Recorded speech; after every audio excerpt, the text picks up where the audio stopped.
casi nunca inventé nada. No soy tan inteligente para ser un inventor. Yo fui un copiador muy rápido. Gonzalo Restrepo lideró al éxito durante más de 20 años. Pasaron de 5 a 500 tiendas. Es psicólogo y en el 2015 fue nombrado parte del equipo negociador de los acuerdos de paz de La Habana. ¿Qué terminó pasando? Llega Macro, no le fue tan bien. ¿El hecho de que no le haya ido tan bien fue lo que no quebró al éxito? Pues no, pero sí fue lo que le dio mucha seguridad. Miércoles. No, nosotros es un invento local, pero que resistió al embate. Esa es la parte buena. Pero lo que fue evidente ahí es que sí, efectivamente, iban a llegar otros. Pasemos al siguiente capítulo. Usted acaba de decir que una de las cosas más lindas que le pasó fue su carrera en el éxito. Pero cuando nos conocimos, usted me dijo que quizás la cosa más importante que le había pasado en la vida fue haber participado como negociador en el proceso de paz. ¿Cuál ha sido el precio a pagar por esa experiencia para usted?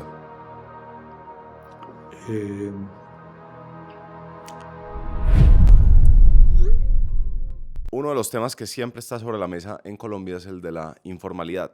Y en el caso de las empleadas domésticas, 8 de cada 10 son informales. Y uno entiende, va 1 o 2 veces a la semana y uno se pregunta, ¿de verdad tengo que volverme un experto en derecho laboral para solucionar este asunto? Y la verdad es que no. Para eso existe Simplifica, una aplicación que genera la afiliación a Seguridad Social, facilita los pagos y todo lo relacionado con las empleadas domésticas en solo un par de clics. Ahorra uno tiempo y plata, además de que evita las multas y las posibles demandas, y encima de eso Simplifica genera beneficios adicionales para las empleadas. Ya más de 25,000 familias han usado Simplifica, que si van a simplifica.com pueden registrarse y recibir una asesoría totalmente gratis sobre su caso particular. Gracias, Simplifica, por apoyar a Temporal y sigan con el episodio. Esa vertiente humanista,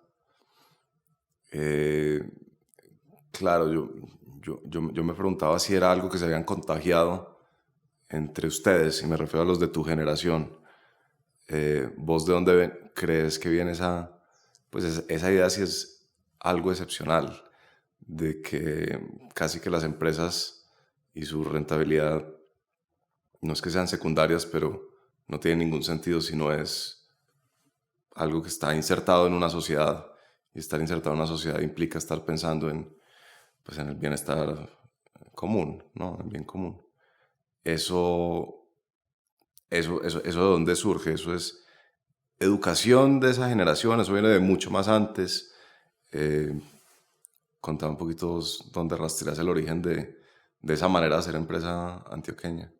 Yo creo que a nivel de Colombia, pues como veníamos de tantos conflictos y digamos la polarización del país y las guerras, y en Antioquia, pues sí, había una clase trabajadora, descendientes de mineros y gente que trabajaba el café, etcétera. Pero cuando se fue entrando a la industria, sobre todo la textilera, esas personas habían pasado esos conflictos y yo creo que estaban impregnadas como de querer crear una sociedad pues un poquito más igualitaria, con menos diferencias, con menos pobreza, y las principales familias importantes y capitanes de la industria se dedicaron mucho al bienestar de sus colaboradores, de los trabajadores, de los empleados, y trabajaron mucho por eso. Y fue la época, pues, de la fundación aquí de grandes instituciones, ¿cierto? Los Echavarría, la creación del Hospital General de Medellín, los teatros, las textileras, etcétera. Pero en todas el trabajador era, digamos, apoyado por su sitio de trabajo, por su industria, en cuestiones de vivienda, en fondos de empleados. En mi opinión, había una conciencia social más pareja en lo esencialmente, digamos, el espíritu humanista, pues, y de cuidado del empleado y que tuviera progreso. Y fue una época que duró bastantes años y un fenómeno tal vez sí más fuerte en Medellín, yo diría que en casi todas las ciudades del país, y que vino acompañado de la industrialización. Sí. Y aquí nacieron muchas de esas entidades que luego se volvieron entidades ya o nacionales, etcétera, de otra índole, como pues la ANDI, como la Fraternidad Medellín, como ProAntioquia. Había mucha solidaridad. Es interesante esa idea de veníamos de estas guerras y esto puede ser una manifestación de un anhelo de convivencia. La manera como se llega a esa convivencia es, digamos, con un trato justo también desde la empresa. Lo que uno ha escuchado siempre es que había en Medellín, por vía de su composición muy religiosa de la sociedad y de la influencia pues de la iglesia, una idea bastante paternalista del, digamos, lo que podríamos llamar el patrón con el trabajador. Sí, pero eso que llamamos paternalista, en el fondo, en términos modernos, y yo creo que va a volver, yo personalmente creo que eso vuelve y regresa siempre, no se puede minimizar en el sentido de pronto decir paternalista no es bueno. En una empresa hay que ser duro, exigente, eficiente y todo eso, porque si fuéramos a decir eso, entonces, por ejemplo, podríamos decir que dejar que la gente trabaje desde la casa, pues eso es paternalismo también. Pero no, es modernismo, es que han cambiado las circunstancias, han cambiado los métodos, los sistemas, todo. Pero si había una creencia, digamos, de que el resultado producido por equipos de trabajo que trabajen en buenas y dignas condiciones y además que mejoren su calidad de vida, es mejor en una empresa que, vamos a decir, el colmo del opuesto, una tiranía empresarial. Una cosa muy dura, una manera de tratar al trabajador pues como diferente, una forma de esclavismo casi, con mínimos salarios, etcétera, etcétera. Entonces vino acompañada de esa industrialización también, por supuesto hubo empresas que no, pero muchas que mejoraron mucho la condición de los trabajadores. Sí. Y algunas que todavía son así. Sí. Está la frase esa de Cicerón de todas las cosas empiezan pequeñas. Y el éxito, por supuesto, empezó pequeño, con una tienda. ¿Y qué explica? No le voy a preguntar todavía qué explica que el éxito haya empezado con una tienda y hoy en día tenga tantas, cientas, pero ¿qué explica que cuando usted entra al éxito, año?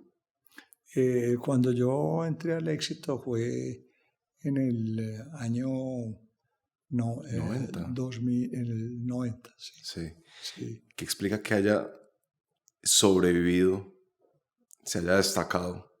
Porque muchas tiendas, como el éxito supone uno, que se intentaron montar en esa época, cuando arrancó, cuando lo empezó pues la familia Toro. Sí.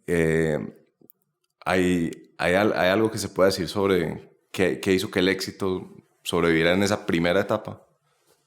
Pues, a ver, en ese momento que yo ingresé, el éxito tenía ya varias tiendas y había vivido recientemente, al ingreso mío, una etapa de modernización muy importante. No tan grande, porque eso tiene un efecto geométrico, o sea, de una tienda se crece otra, entonces se crece el 100% y tal, pero dos siguen siendo pocas, pero después de pronto de 2 se crece a 4, de 4 a 8 y llega un momento donde hay 400 o 500, entonces ya es un monstruo de compañía, pero la verdad es que el espíritu pues, del éxito y la forma de ser manejado y venía acompañado de una intención de don Gustavo de hacerlo grande. Y ya se había comprado el Sears, que era una compañía norteamericana que vino acá, y eso le proporcionó un aire tremendo al éxito para crecer y tener su primer gran o inmenso almacén, porque era un almacén que casi que superaba la capacidad de la mercancía que se podía comprar, o sea, le sobraban espacios. Sí. Pero con anterior a eso se luchó mucho con 1 o 2 éxitos pequeños, Sí. hasta ajustar el modelo, etcétera, etcétera. O sea que no fue una cosa pues como que de una vez se pensó vamos a ver esta empresa gigante, sino que se trabajó muy duro desde una empresa chiquitica en el sector de Guayaquil, crear bien la fórmula que la creó don Gustavo, que era comprar volúmenes muy grandes a precios muy bajos, pero no venderlos con márgenes gigantes, sino márgenes pequeños, y más bien hacer una gran rotación, porque es lo mismo ganarse un peso 10 veces que 10 pesos una vez, y crear un modelo de descuento que no existía en Medellín. Y esa fue la gracia del éxito y lo que lo llevó después a crecer ya muy rápido. ¿Cómo era la alternativa entonces? No, pues la alternativa era vender como todo el mundo con muy buen margen, etcétera. La de él era vender con menos margen, Okay. más volumen, y en razón a más volumen poder comprar la materia prima o los productos más baratos. Entonces era vender barato para comprar barato y entonces poder otra vez vender más barato. Que ese al final, pues muy dicho en términos demasiado simples, como la estrategia de la venta de descuento, que todavía existe, ¿cierto?, en muchos modelos, incluso que tenemos en Colombia de otros tipos de cosas. Sí. Existe el modelo de descuento. Sí, pues cuando uno va al éxito, pues no sé, alguien, no sé, como yo que nació en el 90, 93, para mí el éxito es un mercado y lo asocio con mercado, con comida. Claro. Pero el origen me sorprendió que haya sido más asociado a textiles. Yo pensaba que, pues por supuesto, el éxito hoy en día también tiene ropa y yo creo que mucha gente ha comprado ropa en el éxito. Pero yo pensé que era una innovación moderna. No. Cuando tú preguntabas ahora la época en que yo ingresé al éxito, en el 90 yo tenía 39 años cuando eso, el éxito venía de haber sido y todavía era en su mayoría una empresa de textiles, o sea, de telas. Lo que le gustó a don Gustavo siempre fueron los textiles, y yo diría que hasta el día en que lamentablemente se nos fue. Él fabricaba camisas y sobre todo iba a las textileras, compraba grandes volúmenes de telas con inmensos descuentos y no se quedaba con esa utilidad, sino que le transmitía eso al consumidor. Y el primer almacén que fue en Guayaquil, que es un sector populoso acá, era muy de comercio y todavía pues lo es, la gente venía de los pueblos a comprar. Sí. Ahí en Maturín estaba el primer almacén Éxito, que él creó con su hermano Mario y un señor de apellido Restrepo. En realidad eran 3 socios. Y él se iba a una textilera, era pues un hombre muy avispado, como decimos acá, y miraba ya las telas, etcétera, y decía, hombre, ¿cuánto vale el metro de esta tela? Entonces le decían, no, el metro valía tanto. Ajá, y esta otra valía tanto. Y entonces, pues, exagerando el cuento, de pronto le decía al vendedor o al vicepresidente allá, pues, de Coltejero, de Fabricato, le decía, bueno, ¿y si te compro toda la bodega, cuánto vale?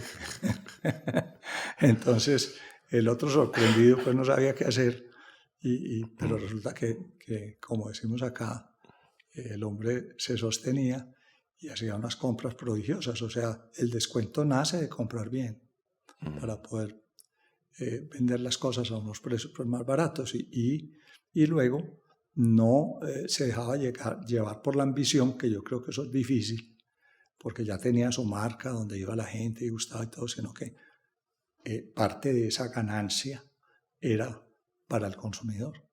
Y diría que la otra parte para el empleado, porque era una persona que trataba excepcionalmente bien al empleado, conocía el nombre de todos, conocía a sus familias, les ayudaba, les hacía préstamos que me imagino no tenían unas condiciones para hacer reintegrada la plata, porque se pagara muy rápido, ¿no? Él era así. ¿Qué cree usted que veía él en las telas? ¿Cuál es el encanto de los textiles? Es muy difícil decir. Yo estuve en textiles. En mi primer puesto laboral en Colombia fue manejar una fábrica de textiles que hacía estas marquillas tejidas. Y los telares de marquillas tejidas son muy especiales porque un telar puede tener entre 24 y 48 cintas de marquillas que salen. Y una cinta de marquilla es una tela en miniatura, como decir, lo que una estampilla es a un cuadro. Y las coleccionistas de estampillas miran con su lupa y todo, se aficionan mucho, eso envicia. Y en realidad fue para mí una experiencia en una industria muy interesante, porque además todo es milimétrico, ¿no? Sí. Uno hace una telita 40 y pico veces en un telar y todas tienen que salir sin fallas de tejido. Y la tela, el olor del hilo, en el fondo mezclado, esto lo digo yo en mi caso, en el back, con un olor como aceites, a mecánica y todo, porque los telares hay que estarlos manteniendo. Es un ambiente muy especial, porque es como la combinación de un ambiente muy delicado de artista con un ambiente duro de mecánico fuerte y de reparaciones y todo. Y entonces es un negocio atractivo, pues, donde uno sí se encariña con él. Y sale un producto muy lindo al final. Y tiene una cosa antes de eso, que es el diseño. O sea, tiene en alguna parte, hay un sitio en esa oficina donde hay hombres y mujeres que son muy delicados artistas y saben hacer los diseños para que la trama y el urdimbre es el que va longitudinal y la trama que va en sentido lateral, pues puedan funcionar bien y ser construidos en esas máquinas. O sea, Pero venga, Gonzalo, estamos hablando de esta marquilla, la que uno tiene en la camiseta, estamos aquí hablando de esa en el marquilla, cuello. sí. ¿Y cómo funciona eso? Entonces, la camiseta no es Sí. la camiseta es de otra empresa, ¿sí? La camiseta es de otra empresa, sí. Y le manda el camión de camisetas aquí a la textilera para que le inserte la marquilla, o ustedes producen las marquillas y se las mandan a... No, se producen y se le mandan allá, pero generalmente yo recuerdo que cuando yo estaba en eso, el que dice voy a poner un negocio de... Hoy en día hay muchas marcas de personas que yo conocí cuando crearon esos negocios y que tienen muchos almacenes en Colombia, etcétera. Decía, hombre, mi esposa y yo queremos poner un negocio de confecciones y estamos pensando en esta marca que se va a llamar tal, ¿cierto? Y entonces hemos hecho estos dibujos, estos diseños y le llegan a uno con 15, 20 dibujos. Y entonces uno los lleva al departamento de diseño ya de la fábrica y le dice, no, este dibujo pues sí está muy difícil, es prácticamente como una caricatura, pues hacerlo en diminuto, en una tela miniatura, pues no aguanta el telar. O este está muy bien, simplemente tiene el nombre de la marca, es fácil. Y esas personas que diseñan son expertas. En el caso mío era un checo, ya luego acompañado de unas damas que aprendieron de él, que vino se escapó pues de la Segunda Guerra y vino a dar aquí a Medellín con ese señor, se llamaba Václav Palka, y se vino con quien fue nuestro profesor de natación en el Club Campestre, yo recuerdo mucho, ¿cierto? Un señor Rusica, que era muy templado y decía el flotador. Y yo recuerdo que él ellos vinieron y hizo una travesía en un barco y llegaron a Venezuela y tal, y después llegaron aquí. Y bueno, aquí vivieron y aquí murieron. Y él fue el que enseñó la técnica de hacer pues la tela miniatura, porque aquí ya existía pues un coltejer y ya existía un fabricato y todo eso. Sí. Que es lo mismo, pero mucho más en grande. Es una sola cinta, pues ancha, Sí. ¿cierto? Y esos diseños en esos años, estamos hablando de los 70, sí, más o menos. Estamos hablando, sí, más o menos de los 70, sí. Esos diseños en esa época, o sea, si yo quiero que la marquilla mía tenga un sol. Sí, sale el sol.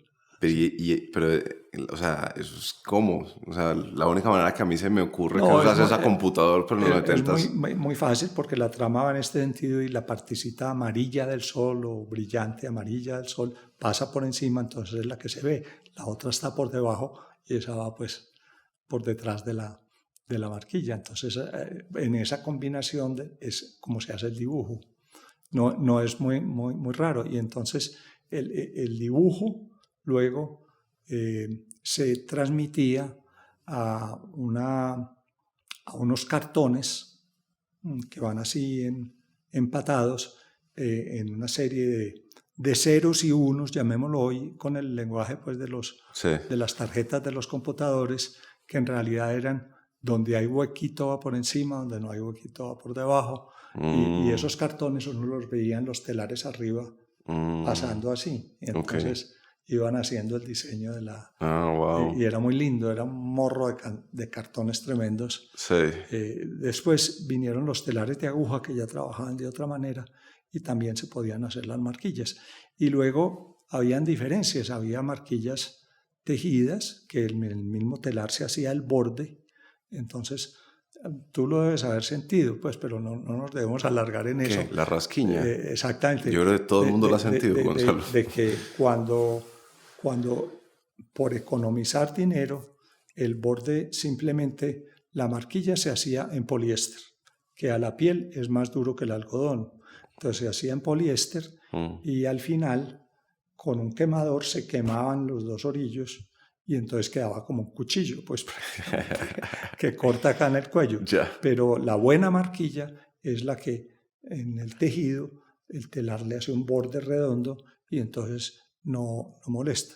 La solución para ese problema es cuando vas a comprar tu camisa, mira muy bien que la marquilla sea bordada y no quemada, porque es más barata hacer la que es quemada, pero la que tiene el bordadito no molesta para nada.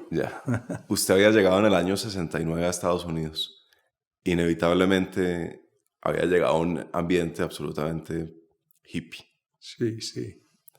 Acaba de ocurrir pues mayo del 68. Era esta, ¿cómo se llamó? La revolución del amor, de las flores. Bueno, en fin. Sí. Era ese momento. Como me imagino que habiendo estado en ese ambiente, luego habiendo hecho un road trip con un Obregón, me imagino los Obregón, esta familia de la macondiana de excéntricos.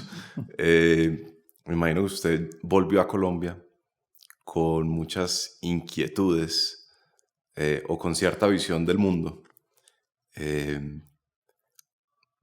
¿Hubo algún proceso de conciliar esa visión del mundo con el hecho de que ahora estoy en una fábrica de marquillas?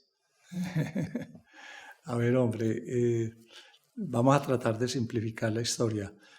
Yo empecé a salir, digamos, la primera salida sí la hice por allá en una época, pero yo ya estaba en la universidad acá y me fui de todas maneras un año en una especie de intercambio familiar, porque en realidad fue con los hijos a vivir en una familia, a ser un hermano más pues de los hijos de un hermano de un amigo de mi papá de la revista National Geographic.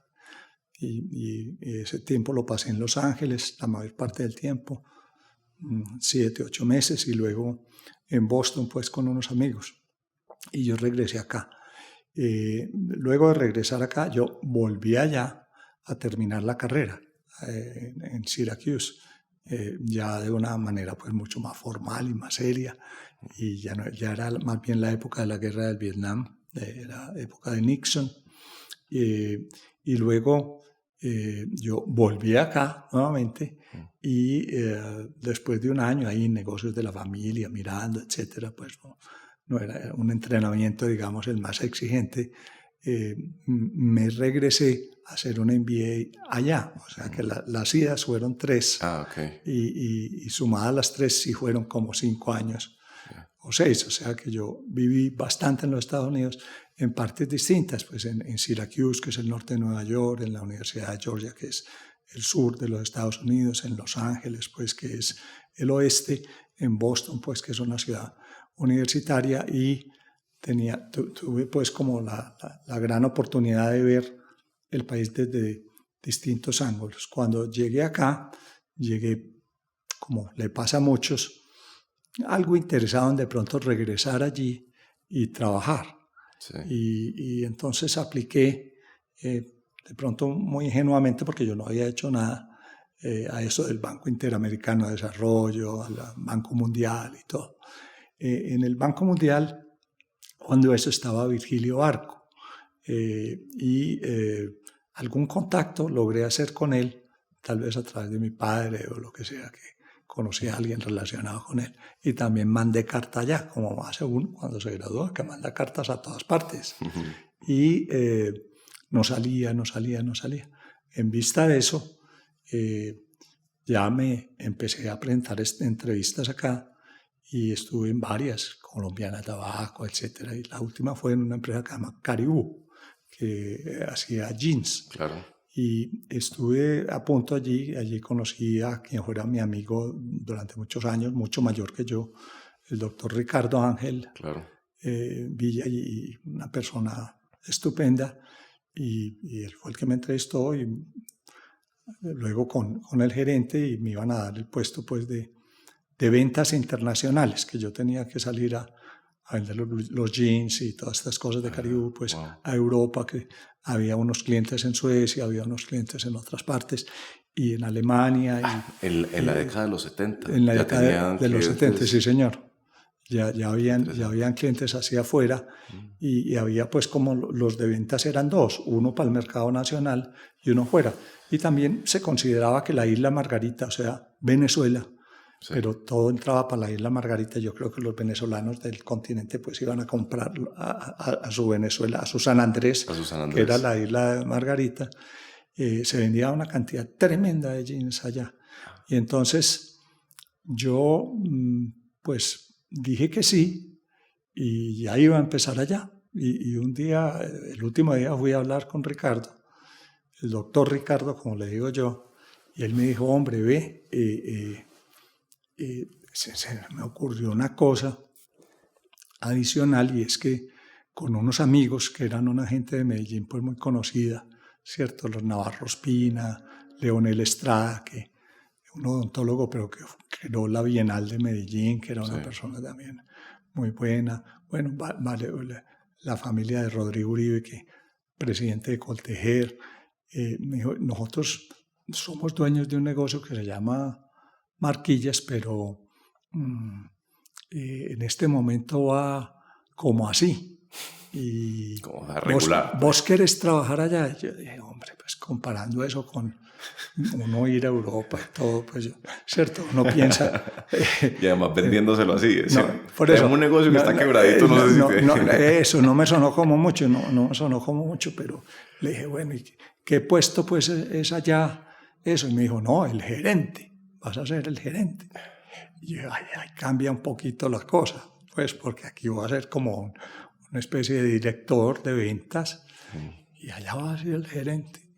Entonces ya yo empecé, la ubiqué donde quedaba, en el barrio Colombia, que era un barrio muy de empresas de manufactura chiquitas y mecánicos y talleres de carros y todo. Yo iba a cine a Medellín, que era lo que hacíamos aquí, y de venida a las 11 de la noche, bueno, me asomaba allá, y un amigo me ayudaba, y veía por una ventanita ese calado allá, esos telares y eso sonando y eso.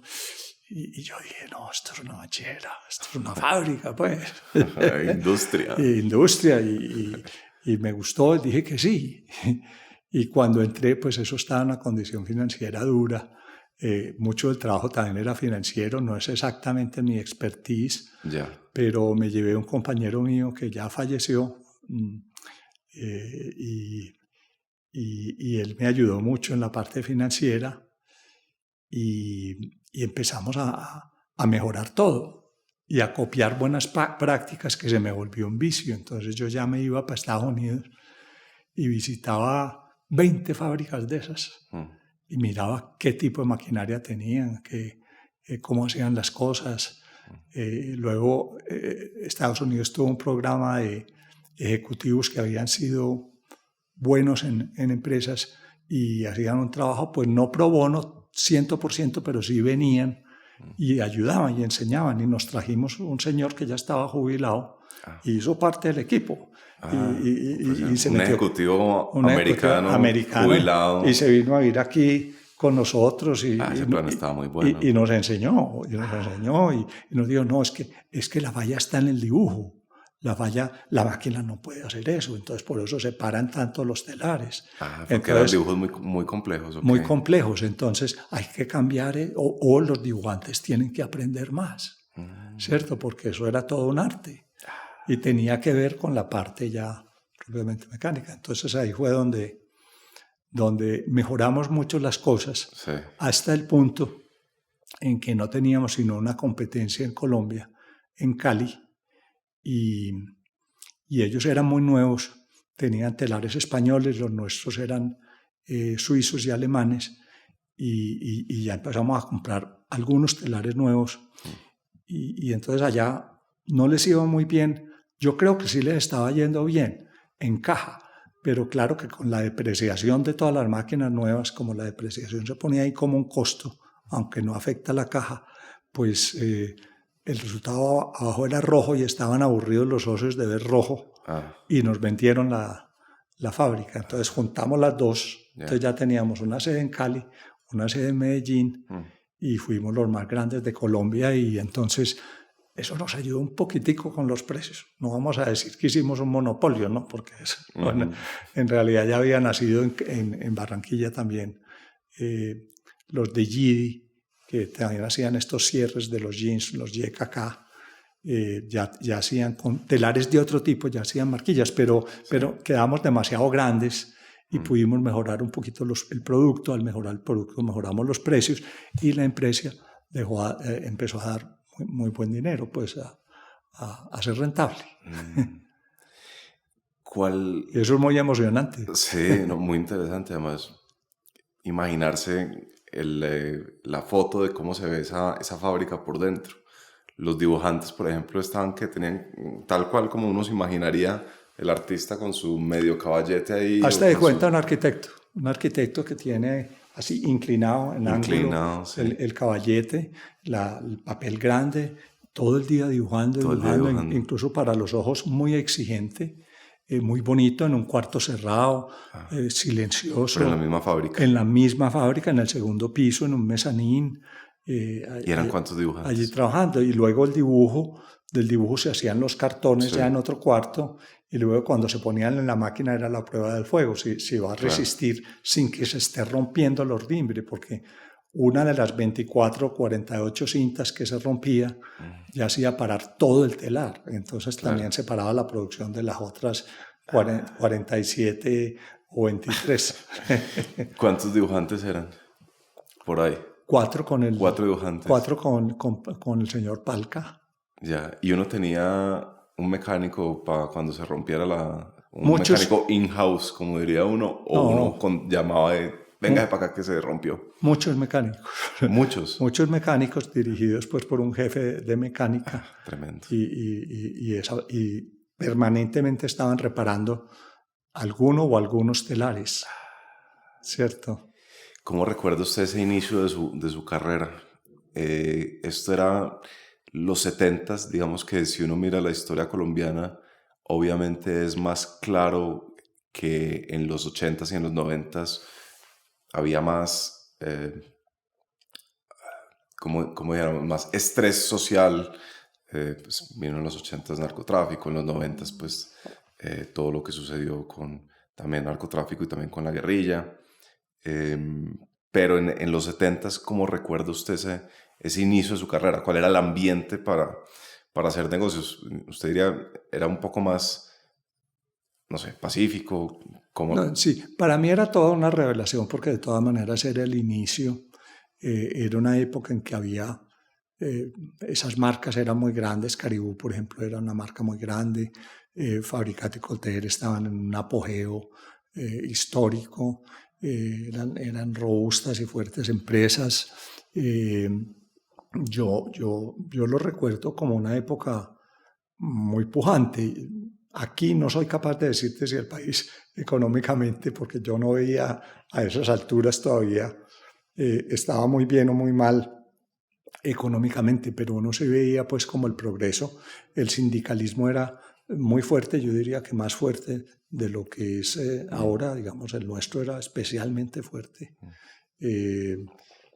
Pero conversando se arregla todo. Uno tenía que tener diálogos largos, eternos casi, Sí. con el sindicato. ¿Usted recuerda esa pliego de peticiones, negociación del pliego? Yo recuerdo toda esa época y Juan Gonzalo López y yo, que éramos los, digamos, únicos dos ejecutivos, que era el que fue compañero mío en el colegio, que te digo que ya falleció, era un financiero muy, muy bueno. Y entonces las cosas se llevaban muy bien. Y la junta era sabrosa porque eran estos mismos señores al principio. Después a lo mejor empezaron a ir los hijos y tal.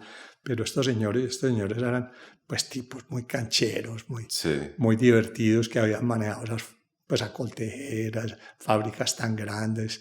Los Ángel, pues de la familia que llevó el café a los Estados Unidos, que tenían Almángel, que era otra cosa muy grande también. Y una gente de una educación impecable, gente que viajaba, que hablaba inglés perfecto, pues, pero en la junta eran como unas especies de, yo los veía a todos como los amigos de mi papá, ¿cierto? Y los que salían con él y demás, y entonces era un mundo donde eran exigentes, pero al mismo tiempo estaban allí como ayudando, como pasando lo que sabían, muy agradable. Yo lo gocé mucho y no me empezó a no irme para el Banco Mundial. Bueno, que eso no me lo había contado entonces. No me fui. Le llegó carta. Entonces ya me llegó una carta cuando ya estaba trabajando, entonces... Usted ya pues, estaba en la fábrica de los... Ya estaba en la fábrica, entonces ya, pues sí, le daba uno una colita, pero dije, no, ya estoy aquí, ya me quedé aquí y ya seguí toda mi carrera y toda mi vida aquí en Colombia. Usted rechazó al doctor Virgilio Vargas, Virgilio Barco. No, yo creo que él me estaba, que era una rosquita y más bien él me estaba ayudando a mí. No aspiro a esas alturas, pero sí, pues tuve ese detalle y siempre yo lo recordé. Sí. Avancemos un poquito en su historia. ¿Cómo conoció a Gustavo Toro? Bueno, yo después de lo que contaste, voy a dar un brinco rápido. Manejé otras dos empresas. Yo manejé una que la debo mencionar porque me dio mucha exposición, sobre todo en los mercados de afuera, que era una filial que tenía Cadenalco, que era el dueño de Almacenes Ley, que se llamaba Internaciones. Esa firma Internaciones era muy protegida y la quería mucho don Tomás Santamaría, que era el presidente de Cadenalco, como decimos nosotros, del Ley, de Almacenes Ley. Sí. Entonces también tocaba al retail mucho, porque era la firma que importaba las cosas para el Ley. Y dentro de lo que importaba, el 80% del volumen era vinos y licores. Y Cadenalco había salido don Tomás y había entrado un ex compañero mío, NAFIT, Álvaro Mora Soto, a manejar Cadenalco en una época que perteneció a un grupo financiero que se llamó aquí Grafi, que no era exactamente del GEA, no fue nunca del GEA. Entonces, en esos años, él me llamó como que me conocía, yo me salí de Marquillas, yo en realidad estaba muy contento de Marquillas y entré a trabajar allá. Y como el trabajo era importar pues yo tenía que viajar mucho, exageradamente, porque pues tú sabes que la ginebra se hace en Inglaterra, que el whisky se hace en Escocia, que los vinos se hacen en California o en Europa, o en Chile, que el vodka se hace en Rusia, y yo tenía que ir a todos esos países. Entonces la exposición que me dio, es raro como el mundo da la vuelta, pues internacional, eso. Además con una cosa que la dejamos aquí en secreto entre nosotros, y es que siempre y cuando no tenga con qué, es más fácil comprar que vender. y después al final, pues lo que uno necesita es vender lo que compró, ¿no?, para poder volver. Pero yo tuve la ocasión de conocer pues todos esos sitios que además, tú sabes que generalmente son chateaux franceses y viñedos en Chile hermosísimos. Ya en Rusia pues era otra cosa, pero era muy comunista en ese momento el país, entonces eso de cómo lo llevaban a uno allá, o ir a Cuba a comprar el Ron Havana Club, los sistemas diferentes políticos, cómo se negocia, y lo hice por unos años hasta que Cadenalco cambió de manos, y ahí pues ya pasé a otras cosas, y entonces llegamos a estos otros negocios. O sea, que hay una época como que sí, sí. Pero déjemelo paro ahí un momento. Sí. Porque me interesa también entender cómo se van desarrollando las habilidades de uno a medida que va trabajando. Sí. Usted había en la universidad en Estados Unidos, se había interesado mucho por el marketing, había sido asistente de un profesor de marketing, ese era como su mundo. A todas estas, usted había estudiado la psicología, ¿no? Luego empieza a trabajar, tiene como esta suerte de experiencias, tiene que negociar con sindicatos, luego empieza a viajar y tiene que aprender como a cogerle el sabor a diferentes culturas también. Hable un poquito como si usted fuera como a armar como el muñeco de Gonzalo Restrepo, y al principio tenía solo el chip de marketing. Hábleme como de las otras cosas que fue incorporando. ¿Cuáles fueron como las... ¿Cómo resumiría usted las habilidades que fue? No, yo te entiendo muy bien. Es una mezcla no única, pero sí especial, y digamos de mucha suerte, porque yo en realidad es un paisa muy paisa y muy aquí, educado en Medellín todo el tiempo. A duras penas pues yo hacía el paseíto a Tolú en la costa, el fin de año si me llevaban los de la casa, tenía mi grupito de amigos pues muy cerrado aquí y todo, pero mi papá, que su papá, o sea mi abuelo, había sido embajador en Washington, en la UNESCO en París, era un hombre pues de una gran apertura. Tuvo el chance de tener un papá que tuvo estas posiciones y de exponerse más al mundo de afuera que yo. La suerte es que como mi padre era gomoso por la fotografía también, iba mucho al Amazonas con estos fotógrafos de la National Geographic, una revista pues de geografía muy interesante que todavía existe. Se hizo muy amigo de un fotógrafo que ganó muchos premios, que un día en una visita a la casa yo como que le comenté, hombre, yo quisiera ir a Estados Unidos, y entonces me dijo que él tenía un hermano en California que tenía un hijo de mi edad, y que si yo quería cambiaba con él, y yo cambié con él. Él se vino para mi casa a reemplazarme a mí, yo me fui para la casa de él a reemplazarlo a él, y en esas pasé pues casi un año, y entre otras volví a entrar al colegio, al high school allá, y me gradué allá pues otra vez y todo. O sea, yo ya había hecho 2 años de universidad, pero de todas maneras volví al bachillerato, y salía pues con los grupitos de allá, y ya fui cogiendo un poquito pues de más de mundo, y sobre todo aprendiendo la lengua, pues, y eso sirvió. Ya luego nosotros fundamos en la Universidad de AFIT una cosa que se llamó IESEC, y un amigo mío que manejó Bavaria, Ricardo Obregón, que fue presidente de Bavaria, era el presidente y yo era el vicepresidente. Y IESEC en el mundo, que eso se fundó en Bélgica, promueve intercambios de estudiantes entre países. Y yo apliqué y me salió un trabajo en Carolina del Norte, en Estados Unidos. Entonces hice mi semestre de industria allá, en una fábrica que hacía aparatos agrícolas. Y bueno, no hablemos largo de eso, pero entonces viví en el sur. Y ya luego, como ya había ido 2 veces, yo seguí aquí pues, en EAFIT, entonces me fui a terminar la carrera en Syracuse, que ayudó a fundar a EAFIT y proporcionó el currículum y toda la parte académica y todo. Entonces, siempre me gustó la psicología. Entonces allá hay mucho el sistema de un major y un minor, algo que uno toma pues principal, algo que es secundario, pero que también es muy importante. Siempre en el major yo tomé marketing, siempre. Y en el secundario tomaba psicología siempre, o sea, hacía un gran énfasis en eso y me gustó mucho, siempre me gustó mucho. Y luego regresé acá y al ratico inventé irme a hacer un MBA y ese fue en Georgia. Entonces hice en la Universidad de Georgia el MBA en marketing, pero también lo hice con un minor en psicología. Entonces no es que yo haya estudiado psicología, sino que me gustaban las 2 cosas. Sí.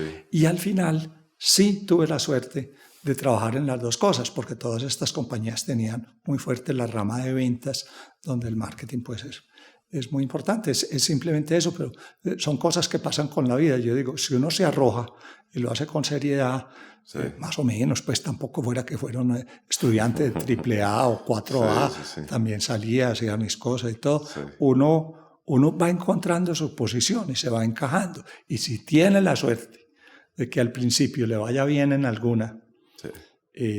Que fue mi caso, puede seguir ahí. O sea, yo nunca pude ser, y tal vez me hace falta, un director de un departamento de mercadeo. Nunca fui, porque siempre fui un gerente de una cosa chiquita, pero después de un gerente de una cosa mediana y después un gerente de una cosa grande.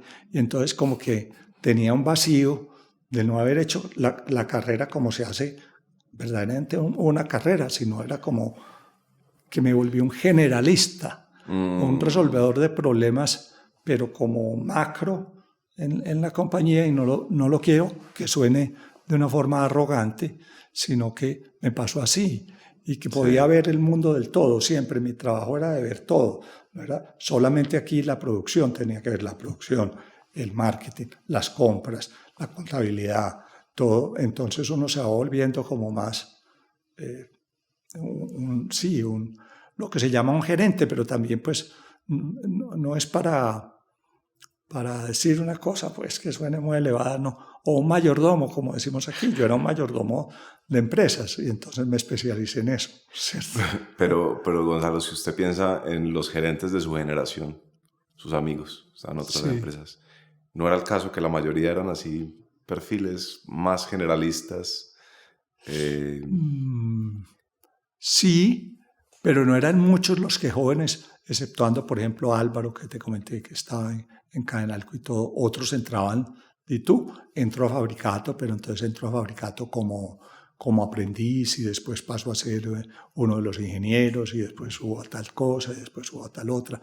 Es la carrera como más bien hecha, más bien hecha, pero también las destrezas son muy distintas entre ser un especialista en mercadeo, que yo nunca lo fui, o ser un generalista que entiende a los especialistas de mercadeo y se puede comunicar con ellos bien, o un no especialista, o sea, un generalista, digamos que también es especial ser un generalista, un generalista que se puede entender con la gente. Y me ayudó mucho los principios básicos, porque yo nunca fui un estudiante de psicología, pues de haber estudiado eso, porque para mí se fue convirtiendo, y esto sí es muy importante, la gente, como decía pues Friedman y todos estos economistas, que la tierra, el capital y el trabajo, o sea, el trabajo es uno de los 3 elementos y el trabajo es la gente. Sí. Entonces, si tú te entiendes bien con la gente, aunque yo era muy tímido, me costó mucho uno va aprendiendo destrezas de comunicación, Sí. de hablar con la gente, de exigirles por la vía buena, de devolverles. A mí la parte humana se me volvió básica. O sea, yo creo que si tú tienes gente buena, te relacionas bien con ellos, haces equipos altamente competitivos, todo el mundo puede trabajar contento, alegre, sabroso, en un buen ambiente y sentirse realizado, y te puede ir mejor que con el otro sistema que ya sabemos cuál es, que es el sistema duro, el sistema exigente, el sistema de pagar lo mínimo posible, tener el mínimo de gente posible, jornadas exageradamente largas, sino una cosa balanceada, y que al final es posible así darle al accionista y al trabajador lo que verdaderamente merece. Y creo que esa me salió bien. Sí. ¿No? Y en todas partes donde estuve, y todavía creo que ese es el sistema, aunque ahora está un poquito de moda, no solo en Colombia, sino, bueno, lo vemos en otros países, ser duro y aún, porque manejar un país es también management, Sí. cortar, reducir. Yo creo que la gente es lo primero y va a ser siempre lo primero. El ser humano es la clave. Sí. La observación de que durante una buena época hubo esta rotación muy clara entre los gerentes de empresa y los cargos públicos en Colombia. Entonces, Nicanor pasó de gerenciar, no recuerdo cuál en específico, pero una empresa antioqueña, y pasó a ser gobernador de Antioquia, y lo mismo Juan Felipe Gaviria, y como ellos varios casos. ¿Cómo entendés vos la manera de entender la política o el manejo político y sus implicaciones para manejar una empresa? Me da como esa impresión de que en parte hay algo sobre esos cargos de gerente, quizás por la manera como se hacía empresa en Antioquia, que tenía que ver más con la política que con lo que uno asociaría a un ejercicio del sector privado meramente empresarial. ¿Me entendés a qué voy? Totalmente te entiendo, sí. Yo creo que la gente que tenía una oportunidad de educarse no era mucha,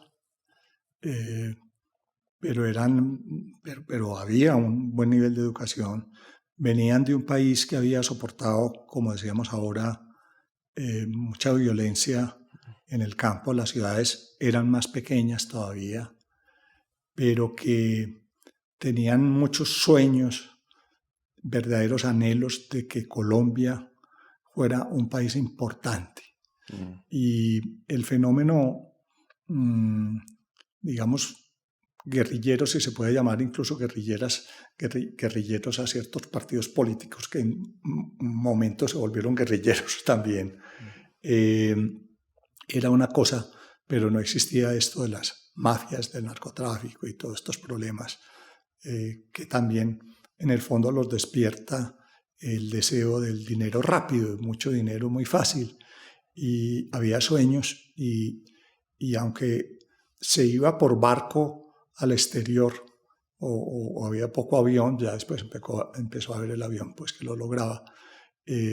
Muchas de estas familias tradicionales, digámoslo honestamente, que eran privilegiadas porque por poder tener una educación, que seguramente alguien de esas familias se ha educado en Inglaterra, afuera, lo que sea, o acá, porque aquí hubo universidades muy buenas. La Universidad de Antioquia para mí es el ejemplo, también la Universidad Nacional, pero sobre todo la Universidad de Antioquia, que mi abuelo fue rector de esa universidad, pues producía ejecutivos, y no solamente ejecutivos, sino ingenieros, abogados, sobre todo, que era una de las principales carreras, y muchos de los managers fueron abogados de primera calidad. Entonces, yo creo que había como ese anhelo de construir una sociedad que no fuera violenta, que fuera más pareja, que fuera equilibrada. Y esas personas integraron como un principio de que está muy descrito en un librito que escribió mi abuelo que llama Los círculos concéntricos, que dice, pues yo nazco y no quiero no comer, después quiero tener vestido, después necesito tener educación, después necesito trabajar en algo que me inspire y en lo que pueda crear, después debo servir a la patria y después, muy romántico y todo, y eso ahora pues la gente no habla de eso, pero pienso en el aspecto ya más espiritual, la religión, y después en Dios, porque Dios existe, porque aquí somos muy católicos. Entonces, ir avanzando en esos círculos implicaba que si ya había tenido éxito, ya había sido un buen empresario, había tenido la formación de manejar cosas grandes, debía utilizar eso para prestarle un servicio a la sociedad. Sí.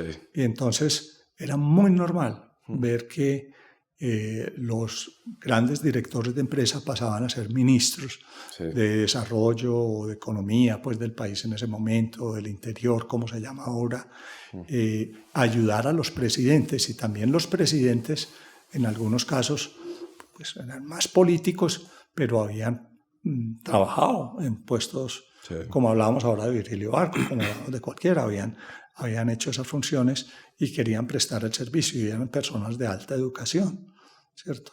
Cada uno tendrá sus preferidos. Por ejemplo, yo tengo un preferido, pues, y no es que sea estudioso de él o gran conocedor, que es Alberto Lleras Camargo. Yo digo, Alberto Lleras Camargo, donde usted lo pusiera en el mundo, pues dicen que Jacqueline Kennedy, de todos los viajes que hizo con el esposo, decía un tipo que me haya impresionado por su cultura, por su educación, por su formación y todo, Alberto Lleras. Sí. Entonces, Colombia estaba muy bien representada, había formación política, pero había formación también empresarial y todo lo demás, historia, derecho, era muy exigente la política. Y yo creo que esa fue una gran calidad que le dio un impulso muy grande, que se vio disminuido, sí, por la enfrentación entre los partidos y las guerras, que eso sí sufrimos unas muy grandes, pero que llegaron a ponerse de acuerdo. Y viene este otro periodo, pues, primero de la alternancia de poder entre liberales y conservadores, ya después se crean miles de partidos, que me ha parecido a mí como más complicado, y viene el fenómeno de la droga, todas estas otras cosas que hemos vivido, pero sí había ese sentido como de que había que prestar un servicio afuera, y yo lo veo en mi abuelo pues supermercado. Si vamos pues como al bisabuelo, por ejemplo Carlos Restrepo, que viene más atrás, fue el mío, no el mío, el hermano del mío, porque el mío era Nicanor, pero Carlos su hermano, fue presidente de Colombia, ¿cierto? Incluso fue, digamos, el primero de esa alianza conservadora, liberal, que buscaban un equilibrio y tal. El presidente ingeniero también, ¿no? Sí. y entonces pero por ejemplo, ¿qué manejaba él cuando se fue a ser presidente? El hermano del antepasado manejaba una librería. Y simplemente llamó a su hermano y le dijo, qué vaina, no puedo rehuir pues prestar este servicio. Seguramente lo pensó pues 3 noches y 3 días, o 3 semanas de noche y 3 semanas de día, y dijo, yo me voy a prestar el servicio, usted maneja la librería. Creo que ni la manejó así pues como demasiado bien. Yo no sé si encontró mucha librería o no cuando volvió, pero la historia es así parecida, pues, o el mito alrededor de la historia. Y lo mismo yo veo a mi abuelo, los servicios pues, que prestó. Era un hombre que conocía a muchos de esos gobernantes y todo, y que había ido allí, había ido en Washington. Y entonces por eso los papás pudieron estudiar allá también algo, complementar sus carreras de derecho, que era la carrera pues, que casi todo el mundo hacía. Y luego lo veo mi padre, que fue ministro de Trabajo, también se le midió a eso. Incluso el presidente Uribe trabajó con él, fue secretario de él. Entonces, en la familia, por lo menos en esta, hay eso. Yo no lo he hecho. Yo fui siempre empresario, digamos. Pero... Se le olvida a usted un pedazo importante bueno, de su vida, no menor, que ahorita hablaremos. Ahora llegamos, pero siempre sentí, algo hay que hacer. Siempre tenía eso por dentro. Uy, no se puede acabar en que ya me retiré y no le he prestado un servicio a la nación. Y me lo explica usted como si viniera verticalmente de sus antepasados hasta usted. Sí. Pero no había también una dinámica de grupo con sus pares, de que esas ideas de aquí hay que prestar servicio.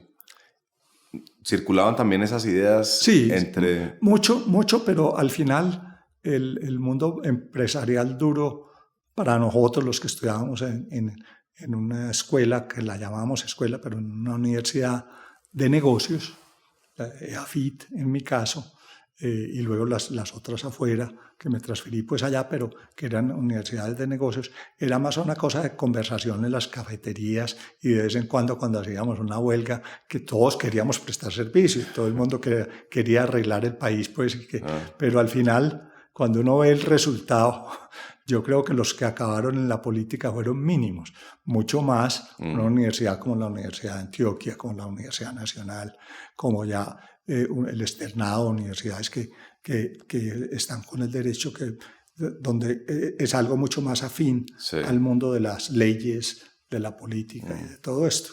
Pero claro que los hubo, pero no tantos tampoco. Vamos a su conocida con Gustavo Toro. Entonces, si usted quiere hacer una pausa en un momento, me avisa. Entonces yo había oído mucho hablar de don Gustavo Toro. Además, don Gustavo Toro también tuvo, por ejemplo, el segundo negocio después de ese primero de Guayaquil, que solo hoy en día textiles. Tuvo épocas en que no le fue bien, tuvo un segundo almacén que no le fue bien, el tercero, que fue el de Sears, el local de Sears que compró, sí le fue muy bien, y ese es el nacimiento del hipermercado moderno en Colombia, haber comprado, pero fíjate que vino la idea de ese tamaño de almacén, vino de Estados Unidos y la trajeron los dueños de Sears, no la trajo don Gustavo. Don Gustavo, cuando compró el coco, pues dijo, esto o lo lleno o me encarto con él y me quiebro, porque de todas maneras hay que pagar los servicios.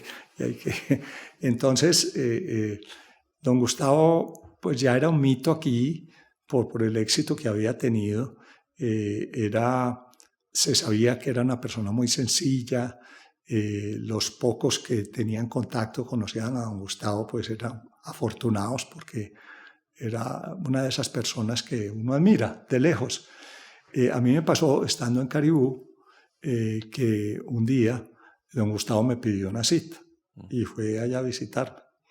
Y él quería yo estaba dando en concesión una línea que era la línea junior, porque hacíamos la línea masculina, la femenina, y hacíamos niños muy chiquitos, pero ese espacio, cuando se es en un junior, no lo tenía nadie y lo quisimos dar en concesión, o sea, que a otro lo fabricara bajo las instrucciones de nosotros y con los modelos de nosotros. Y don Gustavo dijo, sí, no obstante que tenía el éxito, seguro como un hobby, dijo, háblame de eso, yo de pronto me le mido a hacer esa...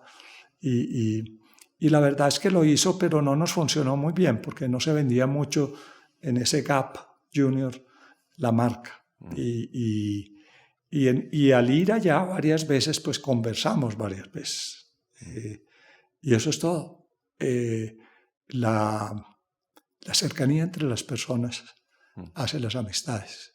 Y si la conversación es sincera, y lo mismo, por ejemplo, los negocios, el día que a él eso no le funcionó, fue allá y me dijo, bueno, ¿cuál es la indemnización, la cosa? Y le dije, no, Gustavo, los negocios se deshacen como se hacen. Yo le podría haber dicho, no, aquí hay que pagar una multa de tanto, tal cosa, pero yo no pensé pues en eso. Entonces ahí lo conocí y no lo volví a ver por un tiempo. largo porque yo seguí en Caribú y seguí trabajando allá y salimos adelante, yo diría, bastante bien, porque eso era pues como un Chapter 11, era una 11-16 lo que yo entré a manejar. La compañía estaba en 11-16. ¿A Caribú A también? Caribú, sí. Porque la de las marquillas me había dicho que también. No, estaba muy La regular, ya, regular pero con no estaba en 11-16. Ya, No quería caer en ella, pero Caribú, sí. Caribú sí. Y entonces la sacamos y pagamos toda la plata. Yo recuerdo cuando pagamos el último cheque a Coltejer de la plata que se debía y al último banco y todo. Y entonces la empresa se salvó y siguió por muchos años. Ya pues las empresas van cumpliendo sus ciclos y todo como en todas partes. Y ahí, no sé en qué andaban los del Éxito, pero habían progresado mucho, habían abierto el almacén del Poblado ya, acababan de abrir el almacén habían abierto también el almacén de Envigado y habían acabado de abrir el almacén en Bogotá. La compañía la manejó José Restrepo, que fue un hombre que les ayudó mucho en toda la parte pues de administrativa, tributaria, contable, y es un manejo ya mucho más profesional. Fue un paso decisivo y buenísimo del Éxito. Yo admiro mucho a don José porque si bien él no tenía esa cosa del mercadeo, no era su fuerte, él tenía la de la organización, la de la disciplina, la de crear una estructura con vicepresidencias, y él hizo todo eso. Y se retiraba don José, entonces don Gustavo me ofreció a mí esa posición y para mí fue una sorpresa muy grande. Incluso el que me la anunció no fue el mismo don Gustavo, sino el mismo Ricardo Ángel de los de Caribú. Me dijo, Gonzalo, vengo a saludarte porque te vas a ir. Y yo le dije, ¿cómo así que me voy a ir? Yo no me voy a ir para ninguna parte. Y me dijo, no, sí te vas a ir. Y le dije, ¿por qué? Si yo estoy contento. Y me dijo, no, porque te van a ofrecer una cosa muy buena. Y ya el Éxito era súper famoso aquí en Medellín. Entonces ya cuando me dijo es el Éxito, yo le dije, no, pues, doctor Ricardo, tiene la razón, ¿qué puedo hacer yo? Y entonces también ya fui a hablar con don Santiago Mejía, era muy amigo de Ricardo, y también hablé con don Santiago, y don Santiago me dijo, no, vení, que allá. Don Gustavo había sido muy perspicaz y había invitado un grupo de personas que no tenían nada que ver con la familia a ser accionistas del Éxito. También había vuelto accionistas a todas sus hermanas y hermanos. Entonces ya el Éxito era una compañía con más accionistas, necesitaba pues una cosa más formal y tal, y el trabajo que hizo, repito, don José fue absolutamente impecable. Entonces yo simplemente continué a partir de ahí. Obviamente cada persona trae su propio estilo, sí. Que no dos estilos pueden ser iguales, nunca. Sí, yo al principio cuando supe que usted había recibido el Éxito con 5 tiendas y lo había entregado con casi 400. Mi primera pregunta fue, ¿será que Gonzalo fue el primer gerente externo a la familia y fue eso lo que le permitió como hacer ese salto? Pero no, antes de usted su predecesor fue José Restrepo. José Restrepo. José Restrepo. ¿Qué explica que en su gerencia hayan pasado de 5 tiendas a casi 400? Bueno, lo primero que lo explica fue el desarrollo vertiginoso de las ciudades en Colombia. Colombia se volvió un país de ciudades. No sé, a veces quisiera utilizar la expresión desafortunadamente, porque sería bueno tener ciudades grandes, pero mucho más desarrollado el campo colombiano, que creo que es el gran pecado pues nuestro. Sí. Pero ya vinieron los problemas del tráfico, de la congestión, de la necesidad de aprovisionarse pues de lo básico. Ya no era ir a comprar a la tradicional. Yo recuerdo muy bien a mi mamá yendo a la minorista de Envigado o a la Placita de Flores en Medellín, como se le llamaba, ahí, porque nosotros vivimos ahí cerquita del Parque de Boston, y eran unas plazas de mercado a la antigua, pues, es decir, como en épocas, lo que había en los países, digamos, mediterráneos y por allá, esos mercados abiertos, y que todavía existen. En muchos de los pueblos de nosotros, pues todavía existen y son muy chéveres. Algunas tienen ya hasta restaurantes y todo, ¿cierto? Pero ya entonces vino una necesidad de que hubiera más servicios en las ciudades, y yo creo que coincidió mucho la edad mía y cuando me tocó trabajar en esos aspectos con el crecimiento muy rápido del supermercado. Muy pionero fue el Ley, pero hubo otros, por ejemplo, Almacenes Tía, que no sé si tú lo recuerdas. Me suena. Sí, Caravana, esos desaparecieron. El Vivero, que nació en Barranquilla. En realidad en Barranquilla nacen dos muy importantes, el Vivero de la familia Azut, Sí. y el Ley, que son las iniciales del fundador Luis Eduardo Yepes. Ese era el Ley. Barranquilla ha creado muchas más empresas importantes de las que nosotros creemos. Sí. Sí.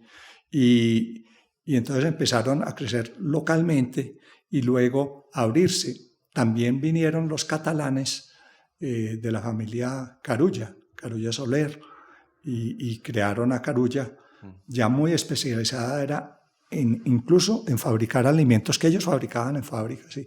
Y los vendían en sus almacenes.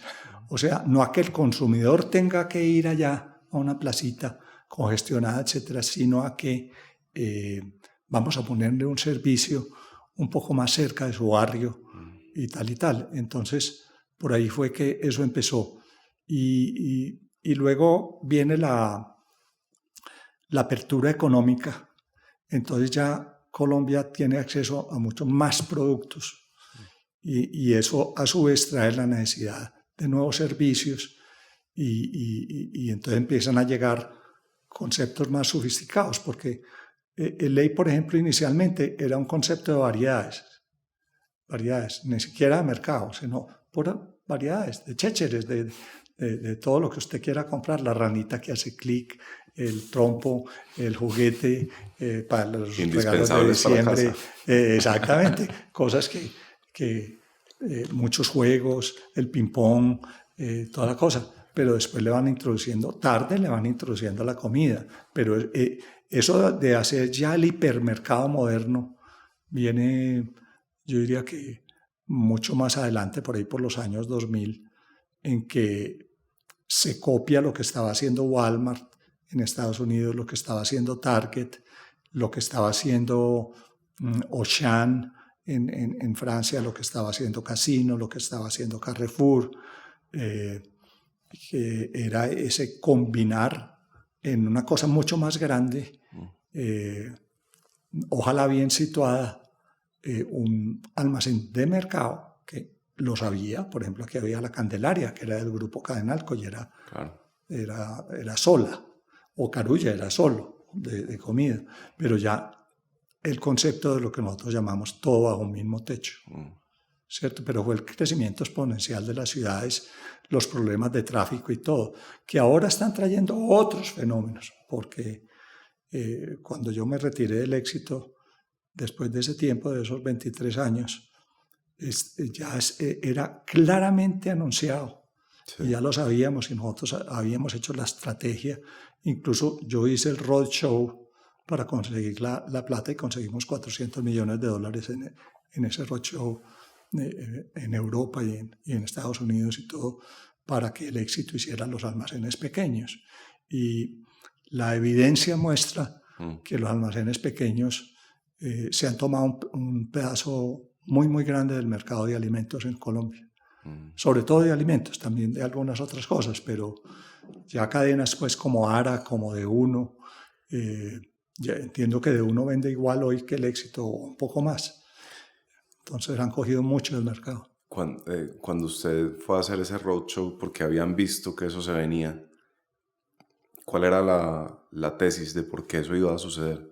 Porque íbamos a pasar del todo bajo mismo techo a pequeños almacenes. Porque la gente, después de muchos años exitosos del almacén combinado grande, Sí. que quiero hacer un paréntesis para decir, un gran precursor de eso fue un colombiano, del cual hay muy poquita literatura, no sé si era de Armenia, por allá, llamado Bernardo Trujillo, que trabajó con la NSR. La NSR era la National Cash Register, que creo que era de Dayton, Ohio. Al vender las cajas registradoras, él veía quiénes en el mundo estaban pues comprando más y cuáles están.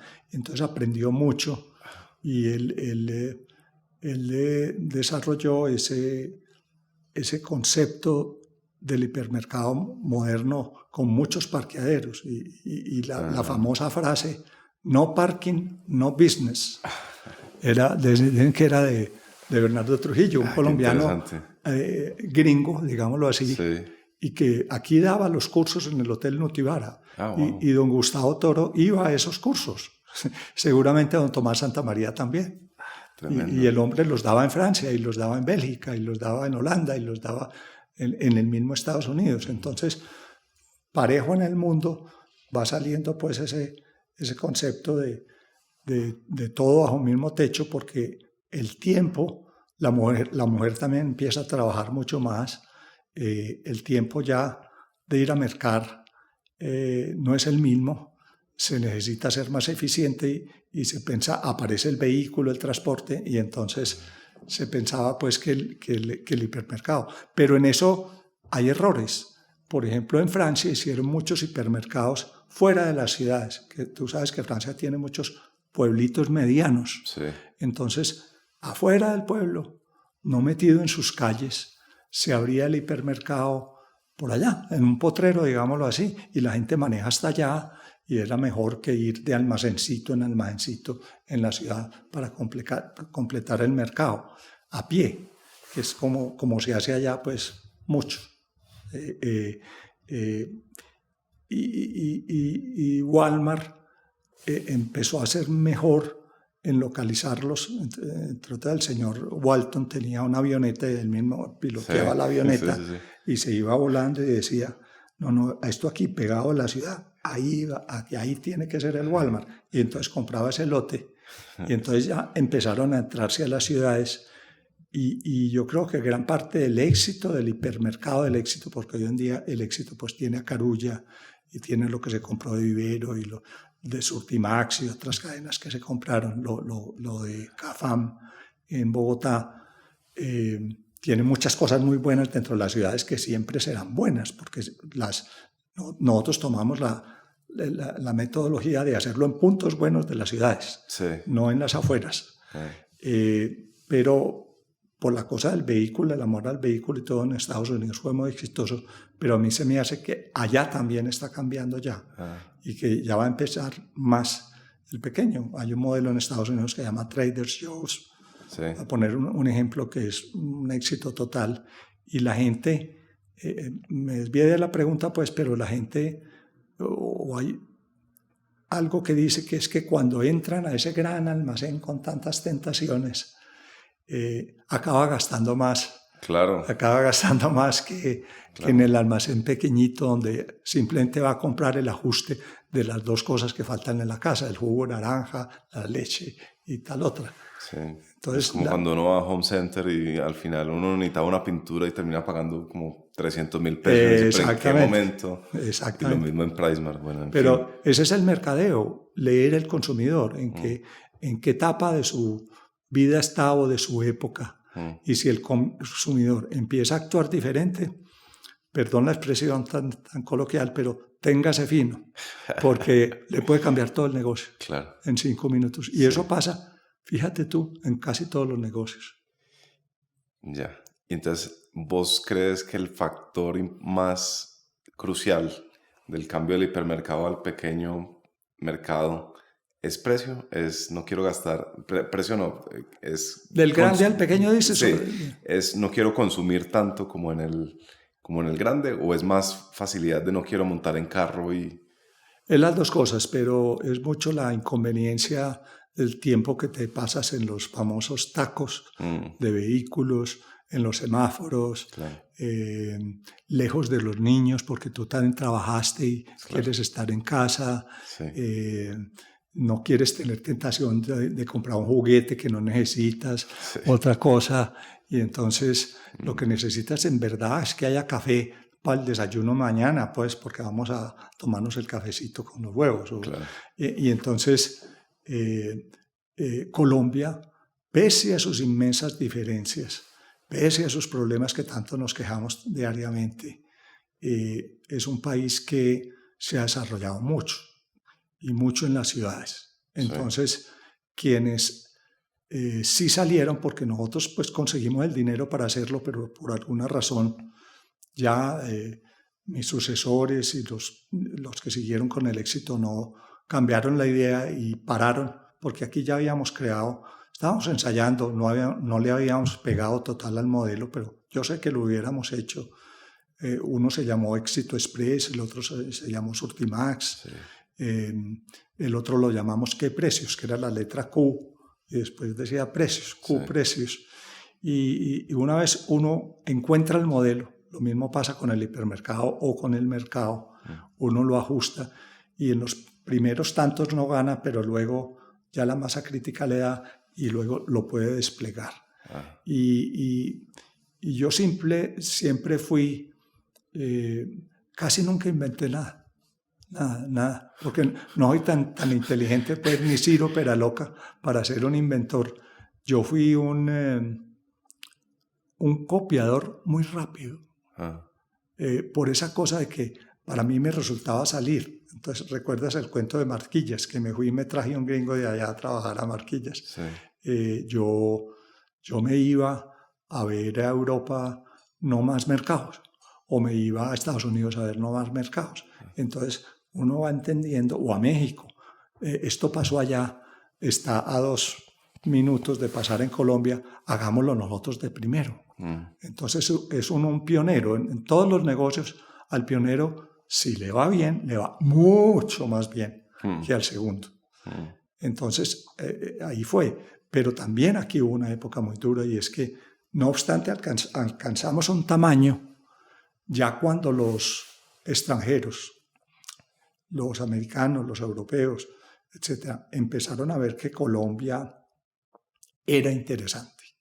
Sus ciudades eran interesantes, decidieron venir acá. No sé si quiere que le cuente esa historia, pero si quiere después se la cuento. Me parece muy interesante el tema de copiar. Yo creo que sí hay Sí, como cierto... En la gente que no necesariamente ha creado empresa o hace parte del sector privado, creo que hay esta idea muy purista de que copiar está mal y que uno debería ser, ¿no?, un pensador original y una idea propia.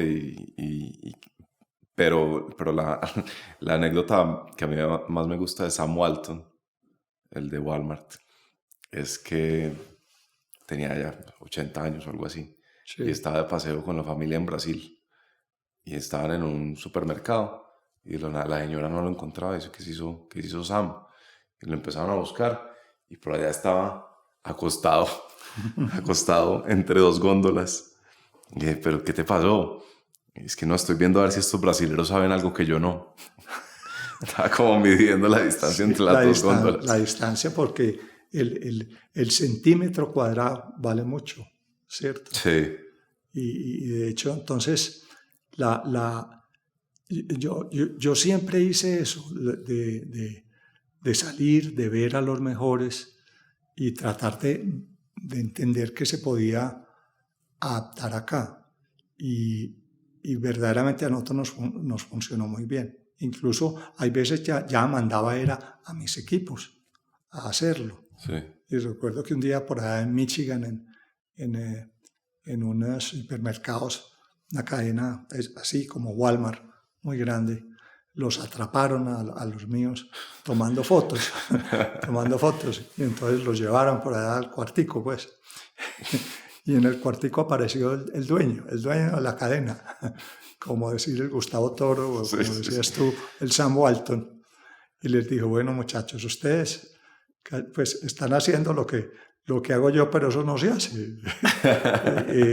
Entonces les dio un helado a cada uno, una paleta, como decimos nosotros, y se fue caminando con ellos y hablando y mostrándoles, Mostrándoles. pero todos copiamos las ideas Claro. buenas. Ahora, es que ¿cuál es el contrario a copiar? Sería, todos tenemos que inventar, entonces pongámonos rápido en Colombia a inventar la inteligencia artificial, por ejemplo. Ok, ¿cómo nos va a ir? Yo creo, exacto, yo creo que vamos a tratar de copiar lo mejorcito, Claro. si tenemos con qué, Sí, ¿cierto? sí, sí. Me dieron la siguiente definición del retail. A ver si usted la comparte o si tiene otra visión. El retail es, uno compra una mercancía que queda de pagar en 60 días y uno brega, como decimos acá, uno procura venderla en 30 y con esa plática que le sobra vuelve a comprar y con el excedente, es decir, si le quedó algo de lo que llamaríamos utilidad, va ampliando metros cuadrados. Esa es la definición que me dieron del retail. Sí, pero es corta pues en el sentido que es perfecta pues pero hay que agregarle unas cosas y es que, por ejemplo, siempre hay que venderla antes de la fecha de pago, ¿cierto?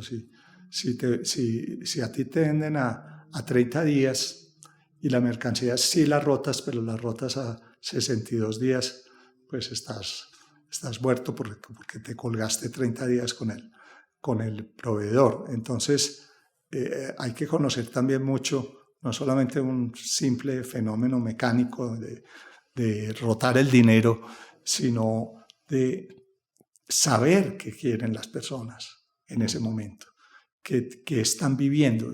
Tu cliente típico es un hombre, es una mujer, es joven, es mayor, cuál es, y tener el producto adecuado para esa persona, para que la rotación sea muy rápida.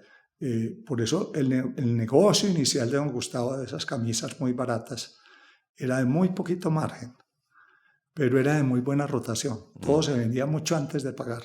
Entonces, él se ganaba el peso 10 veces y no 10 pesos una vez. Sí. Y pagaba, y como pagaba tan rápido, pedía un descuento más grande todavía. Claro. Y entonces podía volver a hacer ese ciclo. Total de que tiene muchos elementos y en eso el mercadeo juega un papel muy importante. Inicialmente cuando se vendían las camisas, por ejemplo en el Éxito, se vendían por modelo.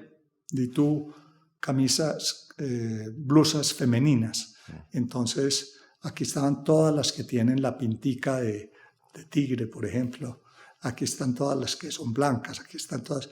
Pero entonces la señora decía, uy, bueno, esta me encantó, y empezaba a buscar talla 2, talla 15, talla... Ah, no hay mi talla. Después de pasar un buen rato ahí, se la llevó. Entonces nosotros viajábamos afuera y decíamos, no, la gente exhibe todas las tallas 10 ahí. Y entonces ya la persona que es talla 10 llega a las talla 10 y ve si hay su pinta y la coge. Y después ya eran otros muebles diseñados en que todas las tallas 10 de tal estilo y de tal color, ahí. Y eso es lo que es mercadeo, pues. Sí. Entender profundamente al consumidor y darle algo, un bono. ¿Cuál es el bono ahí? El tiempo. Claro. La señora no se podía ir pues, a vivir 5 horas al Éxito. No. Eso tiene que ser rapidito porque el cliente cada vez es más exigente. Y ahí se fueron transformando mucho los almacenes en su look interno, en sus recorridos, en su entrada, en su salida, en qué está al lado de la puerta y que se vende en la caja, mientras las personas, lo que nosotros llamamos el tiburón, que son esos bombones y cosas que se ponen ahí, la revista, vanidades, y entonces todas esas cosas, pero además sirven unos meses o unos años y de pronto dejan de servir porque cambia la costumbre del consumidor. La nueva generación viene con otras costumbres y hay que adaptarse nuevamente, entonces cambian los layouts de los almacenes, por dentro y todas esas cosas. Eso es así. Yo le pregunté qué explica el hecho de que usted haya pasado que el éxito haya pasado de 5 tiendas a casi 400 durante su gerencia. Usted me habló de unos factores macro. Olvidé esa parte, sí. ¿Qué hay en los factores más micro? Algo tuvieron que haber hecho bien. Eso no era determinado que iba... No, entonces, perdóname, pero creo que me equivoco al hacerlo, pero acabar la historia en lo macro, y es que viene la apertura económica con el gobierno del presidente Gaviria, y Colombia ya es receptivo a cosas que vengan del exterior, juguetería, prendas, de todo, pero también es receptivo a compañías que vengan del exterior. Entonces nos empiezan a ver interesantes esos que te estaba contando ahora, y se anuncia aquí la llegada de unos holandeses con un formato que se llama macro. Macro es más cantidades, la técnica era totalmente distinta a la de nosotros, cantidades más grandes, había que llevar no una, sino una docena, por ejemplo, de Coca-Colas, sí, a precios más bajos. Sí.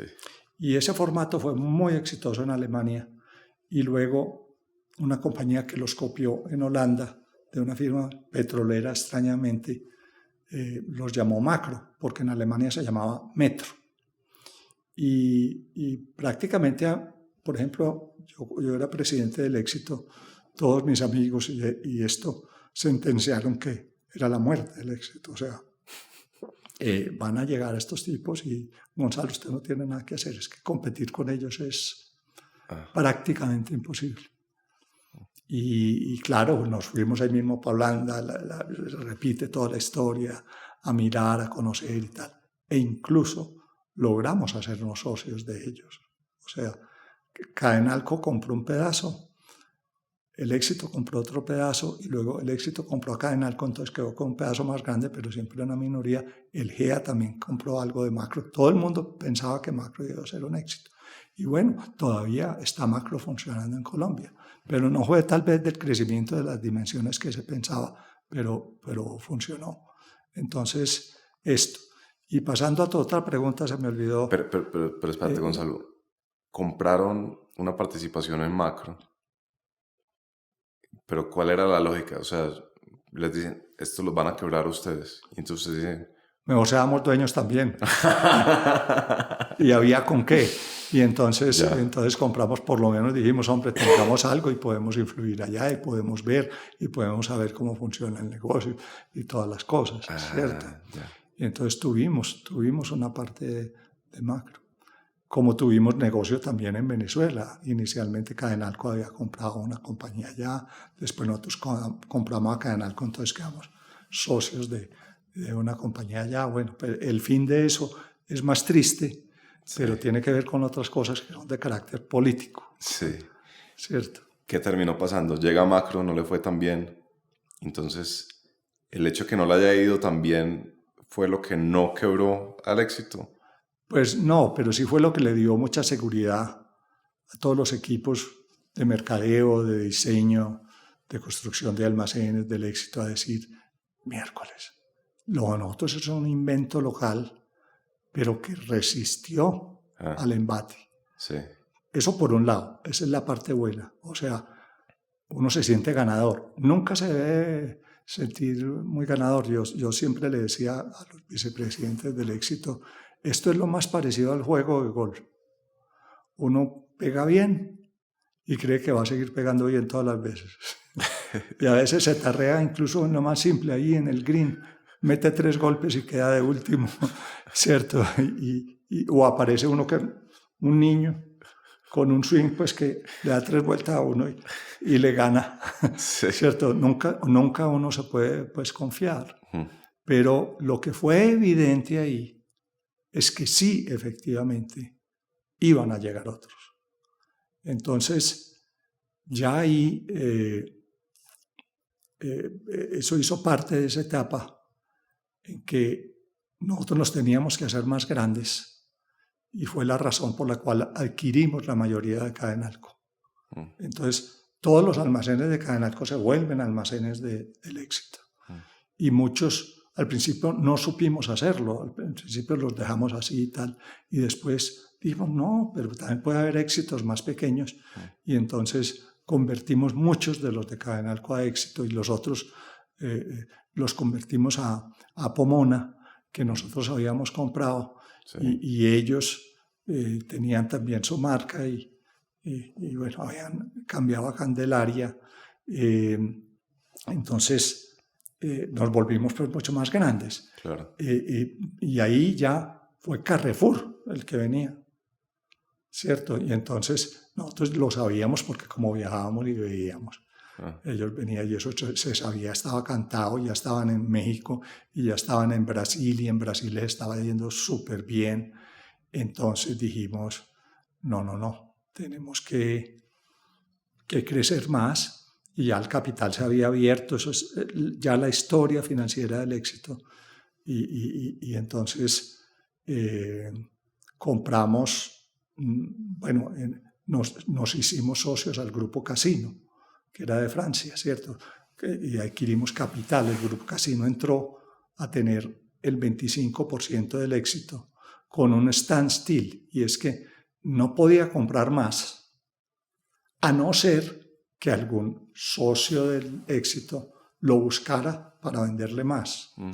Cosa que ocurrió, que hubo un grupo que se formó en el éxito, en el éxito después, que le ofreció a Polman, que es el dueño de Jumbo, o de Cencosud, murió hace poco Polman, muy buen tipo, Horst Polman, de Chile, le ofreció un porcentaje igual al que tenía Casino, se lo ofreció a Cencosud. Y entonces ahí sí había una cláusula que decía que únicamente en ese caso Casino podía comprar más. Y por eso es que Casino se hace mayoritario del éxito, porque tuvo que comprar, entonces ya ese 25 más ese 30%, pues ya quedó con el 55%. Pero en realidad la iniciativa también partió de acá, en el sentido de que o lo compraba uno o lo compraba el otro, y de hecho hubo una especie de puja, sí, o de martillo, en que a ver cuál de los dos daba más, y Casino dio más y logró conservar, sí, salvar su 25%. Repítame otra vez, la iniciativa de asociarse con los franceses, ¿cuál era la lógica? Pues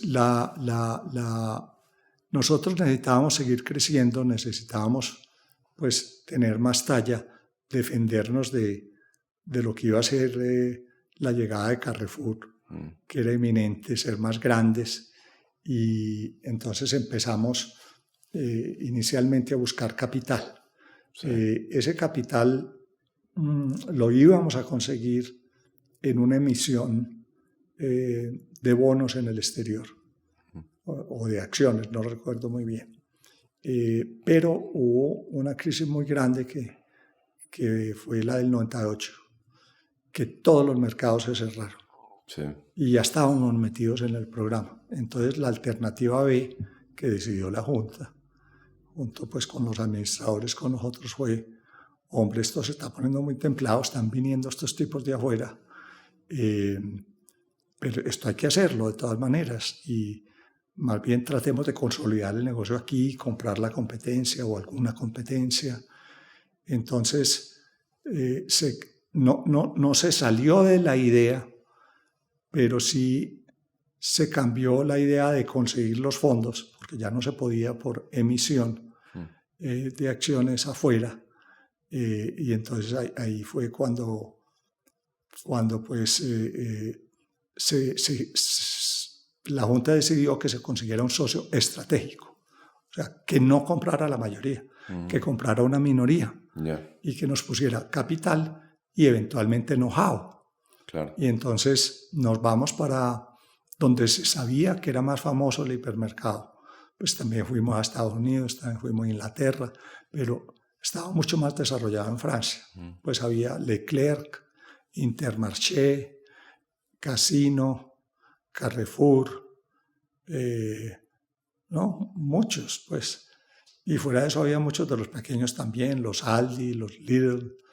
Y entonces nosotros visitamos a varios. Y no nos iba muy bien en las visitas, porque a Colombia verdaderamente no vendía muy bien el nombre de Colombia. Pero cuando mostramos nuestros almacenes, las fotografías, las ventas por metro cuadrado, todo esto, hubo uno que se interesó mucho y vino, incluso con uno de sus fundadores, que era el señor Antoine Guichard, de la ciudad de Saint-Étienne, en el sur de Francia, y les encantó el éxito. Entonces dijeron, nosotros compramos un 25%. ¿Vino en esa época? Y entonces ahí llegaron esos recursos.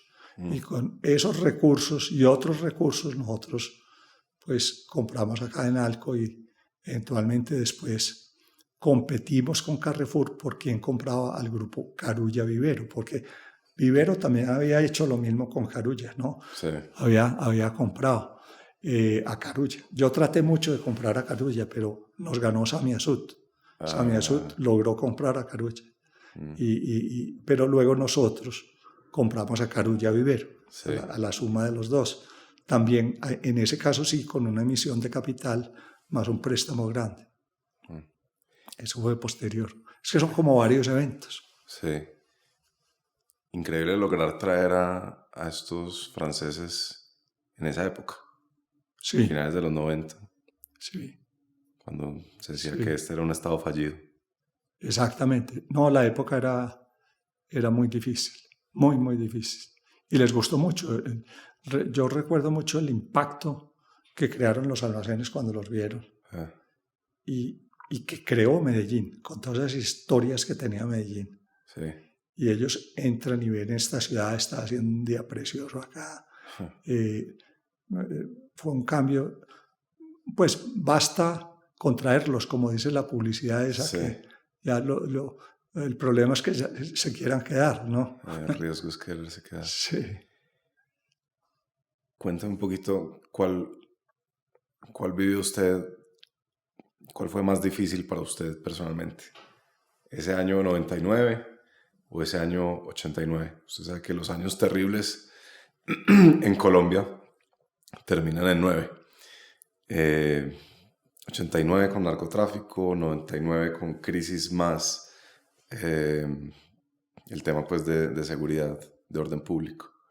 Bueno, yo, digamos, te pido, me concedas no hablar mucho del 89-90, pero, digamos, en términos generales puedo decir que era más duro directamente y personalmente, en el sentido de que, pues, fue la época famosa de los secuestros, fue la época famosa de las bombas, fue la época permanente de las amenazas. Y lo que sí te puedo decir es que nosotros las vivimos todas esas que te acabo de escribir las vivimos.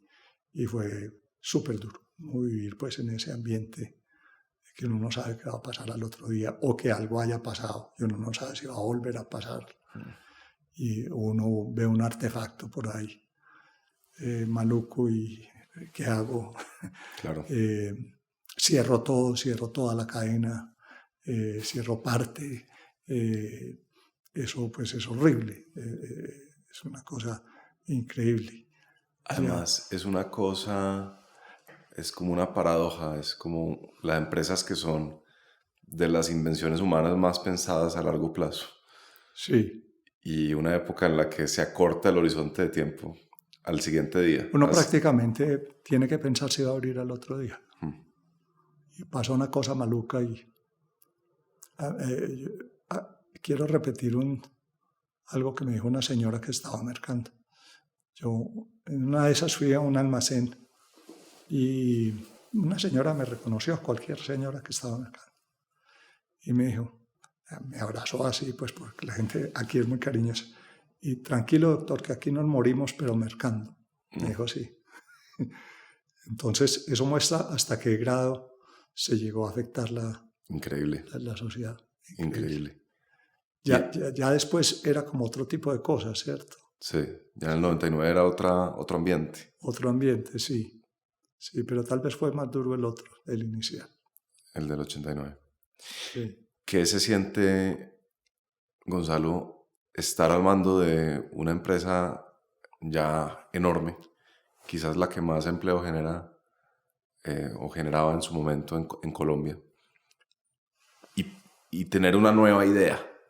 Ustedes van y hacen un viaje y dicen, oiga, deberíamos, no sé, achiquitar la góndola o tener las camisetas todas, las talla M acá y las talla L acá, y tener esta capacidad de ejecución de... Aquí hay mucha gente que en un momento puede ejecutar eso que hasta entonces solo es una idea en nuestra cabeza, y lo puede hacer muy rápido. Ujú. Y al mismo tiempo, cómo se maneja el riesgo en el mismo sentido. Sí, ¿sí me entiendes? Sí, puede que no funcione. Puede que no funcione y además no va a funcionar, y ya dimos la orden de hacerlo en 350 tiendas, y esto cuánto nos cuesta, y hable un poquito como eso. Sí, sí, yo te hablo de eso y quisiera insinuarte que hablemos de otra cosita porque mm, ya llevamos un tiempo y Sí, de pronto me quedo corto y no digo algo que de creo acuerdo. que debo decir. Sí, sí, sí. Pero mira, eh, ¿qué se siente al traer una idea y tener ese riesgo de que funcione, que no funcione? No. Eh, yo invito mucho a los colombianos que somos muy apegados a nuestra tierra y todo. Y de pronto, en mi caso personal, vino por eso de que como que me volví pastelero, como decíamos en la universidad. O sea, copiador Sí, en vez de inventor. sí, Pero sí quiero resaltar que cuando la tecnología de un país, de una empresa, en los conocimientos de uno y tal, existe ya en otra parte, está inventada, no se ponga a inventarla usted también. sí. Adapte, copie, bien copiado, adapte a su cultura, a su medio ambiente, avance y luego se puede poner creativo y de hecho nosotros hubo muchas secciones del almacén de la compañía en la que fuimos tremendamente creativos. Nosotros, por ejemplo, hicimos un programa con Disney, que Disney no trabaja con ningún retailer, ni en Estados Unidos, ni en ninguna parte, pues. Y hizo una cosa con nosotros que fue histórica en la compañía. Todos los niños de Medellín querían ir a Disney y trajimos a Disney, hicimos hasta el patinaje en el hielo de Disney, alianza, éxito, Disney. Y los funcionarios de Disney decían no nos imaginábamos a Colombia así, mira el bien también que eso le hace a un país. Sí. Veíamos que era peligroso, que una cosa, que la otra, y estamos felices, ustedes han sido los mejores socios para nosotros. Hemos hecho esto con muy poquita gente, incluso en los Estados Unidos, y con ustedes nos fue, pero de película, qué entusiasmo de gente, qué calidad en el diseño, en el marketing, en todo. Entonces, o sea, uno se siente uno se siente bien cuando uno trae las novedades. Uno, en cierto modo, es lo mismo que el que está inventando. Si algo existe en otra parte, de pronto lo que nos tiene subdesarrollados o atrasados es que no seamos capaces de verlo, por Dios, si ya existe.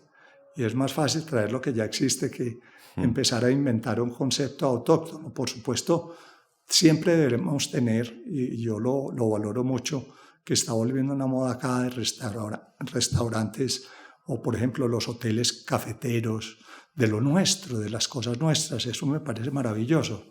Y que haya un turismo diferenciado por lo que es verdaderamente del país. Pero no todo puede ser así. Sí. Las bombas de gasolina tienen que ser como las bombas de gasolina de otra parte.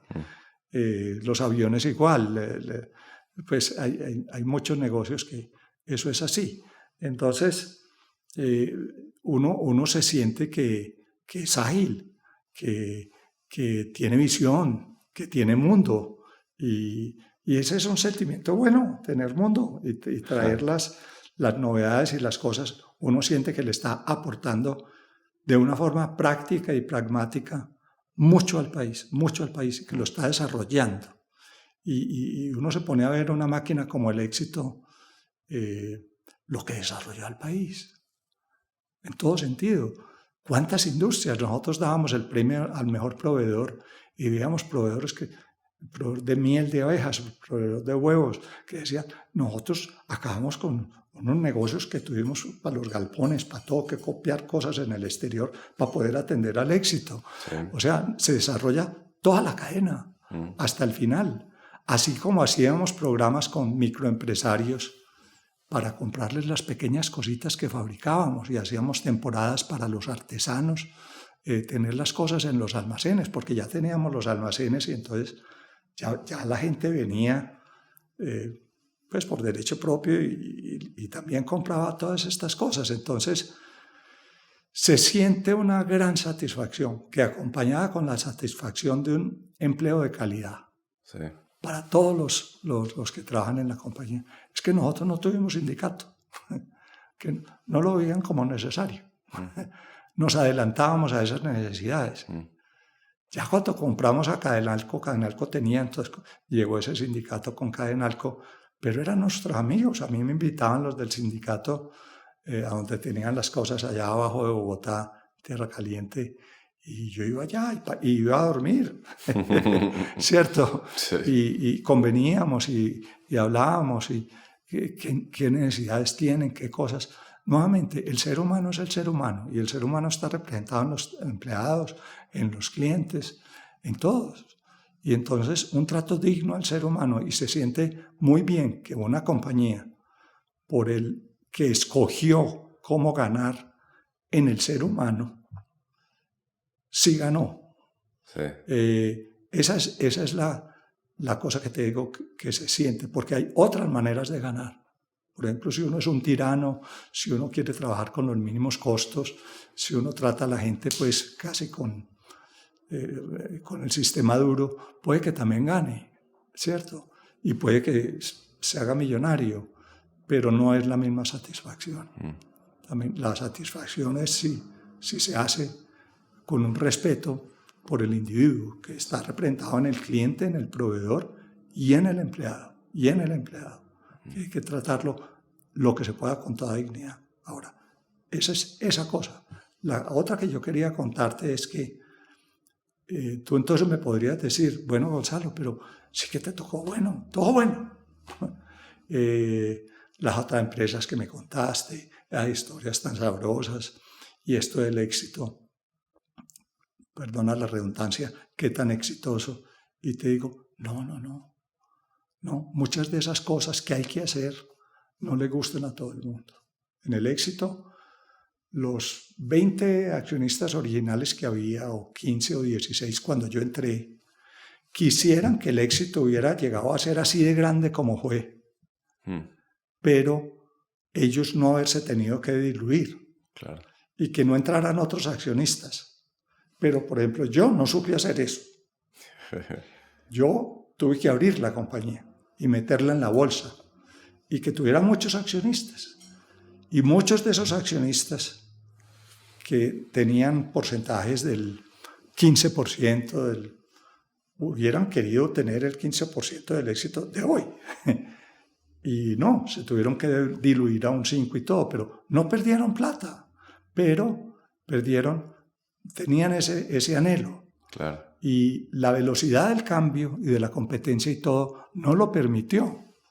Y entonces esos piensan y dicen, y uno probablemente les cae gordo, pues, hombre, eso no se debió haber hecho, eso no se debió haber... Y todos los días hay los que aparecen que dicen, eso no se debió haber hecho, eso no se debió haber hecho. Pero, por ejemplo, la pérdida de control del éxito cuando el éxito se vuelve una compañía francesa, ya no colombiana, deja de ser colombiana. Entonces ya no aparecen las más grandes de Colombia, sino las más chiquitas de Francia. Vino en parte porque un grupo de esos accionistas se unió y le ofreció ese porcentaje a un retailer de Sudamérica que ellos tenían, entonces estaban en tono de venta de sus acciones. Claro. Entonces, el francés, que no tenía sino un 25, tenía una cláusula cuando se hizo el negocio, que decía que si le van a ofrecer a otro un porcentaje igual o mayor él tiene derecho a entrar al martillo, Claro. a la competencia. Sí. Lo que efectivamente ocurrió, y tuvo que pagar más, le salió carísimo, pero pagó más. Sí. Ya después, a la postre, muchos años después, esa misma compañía francesa, no, bajo ese management y ese ownership, pues no sale adelante y tuvo que ser vendida. Y existe pues hoy en día y todo, y está muy orientada al formato pequeño. Hoy en día, la que quedó la compró un checo. Sí. Y va, pues, yo creo que va a salir adelante muy bien, pero vende al éxito. Sí. Y entonces el éxito entra en nuevas manos y todo, y yo a eso no quiero referirme porque esa será una historia que en todos los aspectos humanos, de empleo, de estructura gerencial, de formatos, de diseño interior, de todo, la va a construir quien la compró. Y hay que mirar y ver cómo les va. Pero eso no se ha recorrido, porque ocurrió hace muy poco. Sí. Yo habría hecho los pequeños, pero ellos pueden saber más que uno. Y de pronto ellos piensan, no, el camino no es por ahí. Cada uno decide su estrategia. Y bien pueden ganar con esa estrategia o con esa escogencia. Yo quisiera describir la nuestra, porque fue un equipo, fue eficiencia, rigor. Nosotros íbamos los sábados. Yo durante 23 años fui casi todos los sábados. No teníamos el fin de semana completo. Pues no importa, pasábamos tan bueno trabajando. Y entonces pedíamos allá buñuelos y pan de quesos, y la mesa de la junta era llena de buñuelos y pan de quesos. Y hablábamos, iban los gerentes de almacenes y hacíamos el comité. Y bajábamos al almacén. Estábamos en contacto con la cosa real. Entonces fue de lo más lindo que a mí me ha pasado en la vida. Sí. Yo, Gonzalo, he sido muy abusivo con su tiempo. No, usted ha sido muy generoso. No. Y dígame cómo lo está viendo, porque tiempo hay. A mí más, aparte del éxito, por supuesto, mi motivación original de conversar con usted ni siquiera era el éxito, pero ha sido tan interesante. Salgámonos del éxito. Ha sido tan interesante. Dígame si quiere que hagamos una pausa y arranquemos con el tema del proceso de paz, o le hacemos de corrido. Hagamos la pausita. Hagamos la pausa. Vamos. De una. Les tengo la siguiente invitación. Este 4 al 10 de mayo estamos en el festival Actuar por lo Vivo, un festival que trae Confama en todo Medellín y el suroeste antioqueño, y que tiene más de 50 actividades, entre diálogos con expertos, exposiciones, talleres escolares, proyecciones de cine y mucho, mucho más. A los interesados vayan a confama.com/actuar por lo vivo. Ya saben, del 4 al 10 de mayo en Medellín y el suroeste antioqueño. Gracias, Confama, por apoyar a Temporal, y seguimos con el episodio. Déjeme una más del éxito, chiquitica. Bueno. Hábleme un poquito de lo que me pueda decir de la creciente complejidad. Usted arrancó con 5 tiendas, luego fueron 10, luego fueron 100. ¿Eso es un mismo proceso o hay cierto tamaño a partir del cual usted siente, yo ahora estoy en otro juego?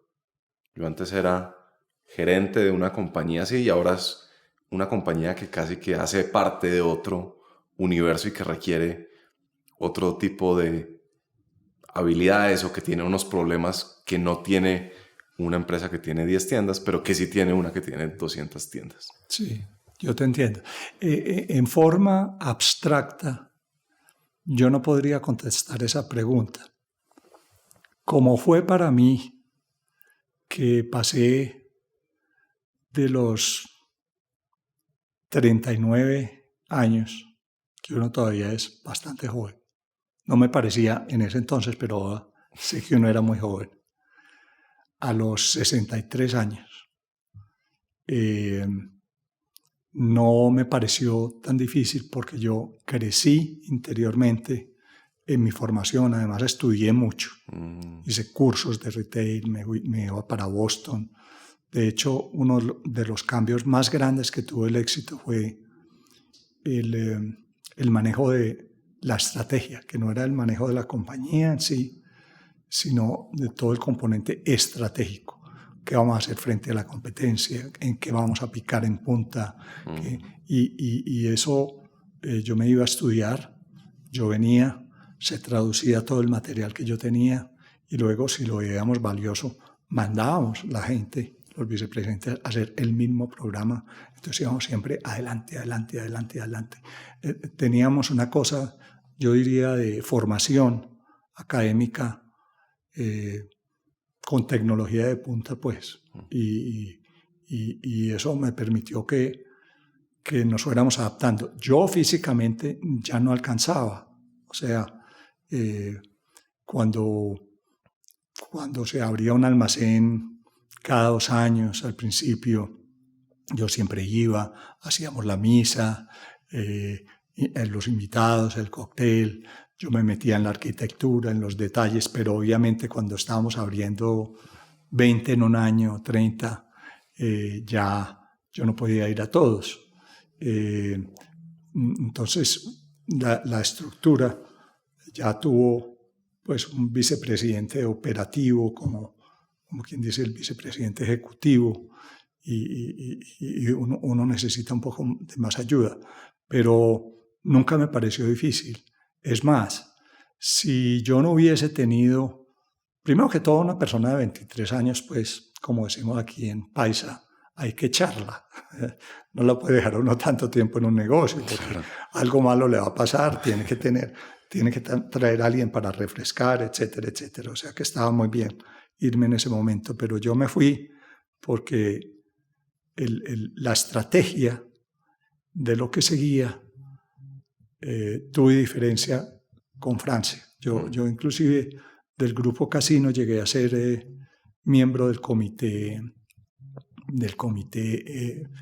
de vicepresidentes del Grupo Casino, y ellos tenían una oficina donde yo podía ir y todo, en París, y un carro, y sentirme como que era importante a nivel del grupo, pero ya esa cosa tan buena como cuando nos reuníamos los domingos nosotros a comer buñuelos y a hablar de cada detalle de un almacén, no era igual. Y en una de esas reuniones de presentación de resultados a ese grupo, que era el accionista mayoritario, la forma como me trazaron el camino hacia adelante, que era que el almacén grande ya estaba perdiendo potencia y que partiéramos una parte del almacén grande para hacer locales, como que hacerle una especie de centrico comercial. Yo no estuve de acuerdo, porque es que los grandes de ellos, como lo expliqué, eran por allá, en las afueras de las ciudades. Entonces está bien que haya un centrico comercial, pero los de nosotros eran en las ciudades, los de nosotros iban a seguir funcionando grandes. No habría por qué hacerles eso. Entonces esa diferencia fue tan grande que yo al final de esa presentación le dije al presidente y dueño mayoritario de Casino, le dije, mire, tengo una diferencia muy grande con usted. Yo me voy a ir. Y no cambié de opinión. En ese instante me fui. O sea, llegué allá contento a París y salí sin trabajo. fue muy rápido la cosa. Porque ya dije, estoy cansado, no puedo. ¿Cómo le voy a explicar yo a ellos? Pues que es totalmente diferente. Y todo, y entonces ya el sucesor pues tomó cargo y siguió la cosa. Entonces, eso pues en cuanto a eso, así sucedió. Pasemos al siguiente capítulo. Sí. Usted acaba de decir que una de las cosas más lindas que le pasó fue su carrera en el éxito. Sí. Pero cuando nos conocimos, usted me dijo que quizás la cosa más importante que le había pasado en la vida, quizás no la más linda, fue la más importante, fue haber participado como negociador en el proceso de paz. Ok. Yo te voy a añadir una cosa para que quede bien el circuito, pues, o el recorrido, y te voy a desilusionar con la otra, que es la de La Paz, porque no fue un rol importante para nada. Cuando yo dejé el éxito, a los días, el presidente me llamó y me pidió ser de la Junta de Ecopetrol. Y yo entré a la Junta de Ecopetrol. Y ya empecé a viajar a Bogotá, etcétera, etcétera. Cosa que los paisanos nos gusta mucho, no porque no nos guste Bogotá, sino porque esa cosa de aeropuerto, avión, aeropuerto, avión, el cambio de altura, lo uno y lo otro. Y las juntas eran muy largas, eran 2 días de junta todos los 2 días, pero me pareció pues fascinante esa compañía. Además, lo quiero resaltar como una de mis experiencias porque es la compañía más grande de Colombia. Entonces yo digo, hombre, yo participé de esa compañía. Se estaba terminando la refinería de Cartagena, Reficar, y también me tocó mucho participar en eso, hasta me trajo muchos problemas a todos los que participamos en eso. Lo último nos trajo problemas porque la refinería como que costó más y tal, pero pues ya había costado más, pero bueno, la acabamos y la pusimos a producir y eso nos trae mucha... Y el presidente siguiente también, que también fue muy, muy bueno. Una junta con gente muy calificada, muy buena. Yo hice algo en Bogotá el tiempo que estuve en esa junta, porque yo nunca había hecho como mi padre o algo. Trabajado en Bogotá, vivido en Bogotá, y yo siento como que viví en Bogotá un rato y trabajé en Bogotá, porque eso te absorbe totalmente. Ser de la Junta de Ecopetrol es como ser de la Junta del Banco de la República, que tú estás metido a toda hora. Eso, claro.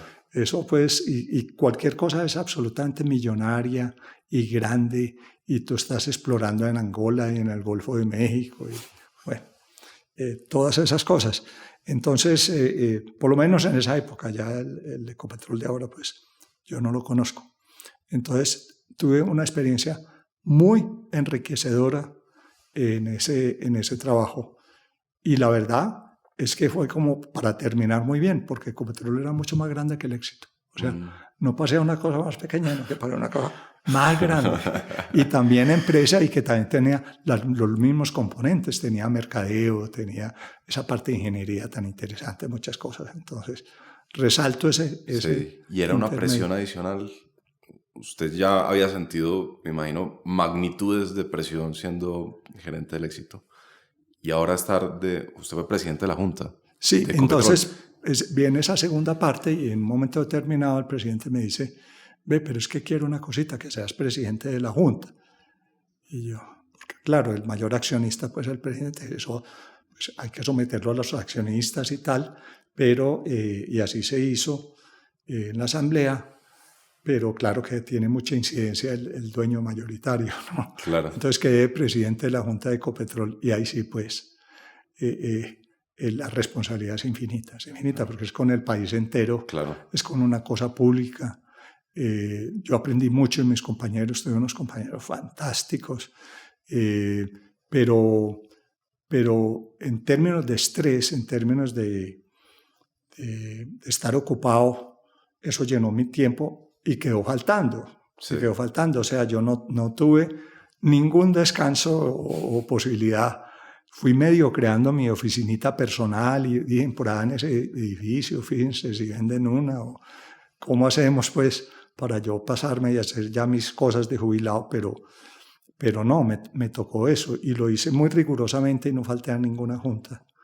Y la compañía avanzó mucho. Me tocó un capítulo duro, no nos vamos a expandir en él, que fue ya cambio de presidencia, ¿cierto? Sí.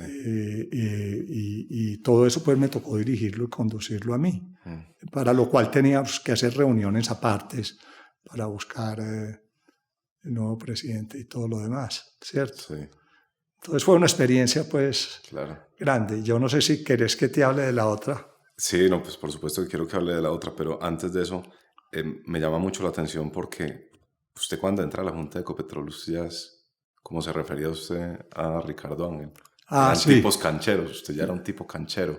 Sí. Pero según percibo, esto exigió para usted, pues también hablemoslo como en términos de crecimiento, como algo de crecimiento adicional, yo no sé, espiritual para manejar aún más presión, por supuesto de conocimiento porque era un mundo nuevo, pero... Esa pregunta que tú haces a mí me encanta, pues lo digo francamente y es muy bien hecha porque por la forma de ser que yo tengo, creo, he ido llegando a la conclusión. Me aproximo pues en el estudio de mí mismo, que yo transmito tal vez por la forma de gesticular, de hablar, de transmitir las ideas, soy un poco extenso. Yo genero en los otros un sentimiento como, no sé, si calificarlo de que estamos viendo a una persona aquí débil, o una persona muy consentida, o una persona como que le falta fuerza y le falta... Los negocios deben tener esa cosa dura de hierro y si no, no salen adelante y es como un curita, pues, distinto, ¿no? Y en muchas partes, porque yo he estado en juntas importantes, incluso internacionales, de hecho todavía estoy en una, que son muy estrictas, su gobierno corporativo y todo, también yo creo que yo genero esa misma imagen y me toca superarla. Es posible que yo la haya generado en Ecopetrol, porque los otros más cancheros en el sentido de economistas pues prestigiosos, abogados que les ha tocado todo tipo de casos y tal. Y yo que soy, en inglés se dice soft spoken, una persona más bien así que yo tiendo a mi madre que era muy tímida. Y entonces, pero bueno, vamos a decirlo pues, una cosa es ser delicado en el buen sentido y otra cosa es ser bobo, pues, ¿cierto? Y yo siempre creo que bobo no se puede ser, que es un pecado mortal ser bobo. Y también me ha tocado duro y recuerdo en el Éxito cuando yo un día me descubrí montando en bicicleta a las 3 de la mañana ya para poder llegar bien tempranito al Éxito.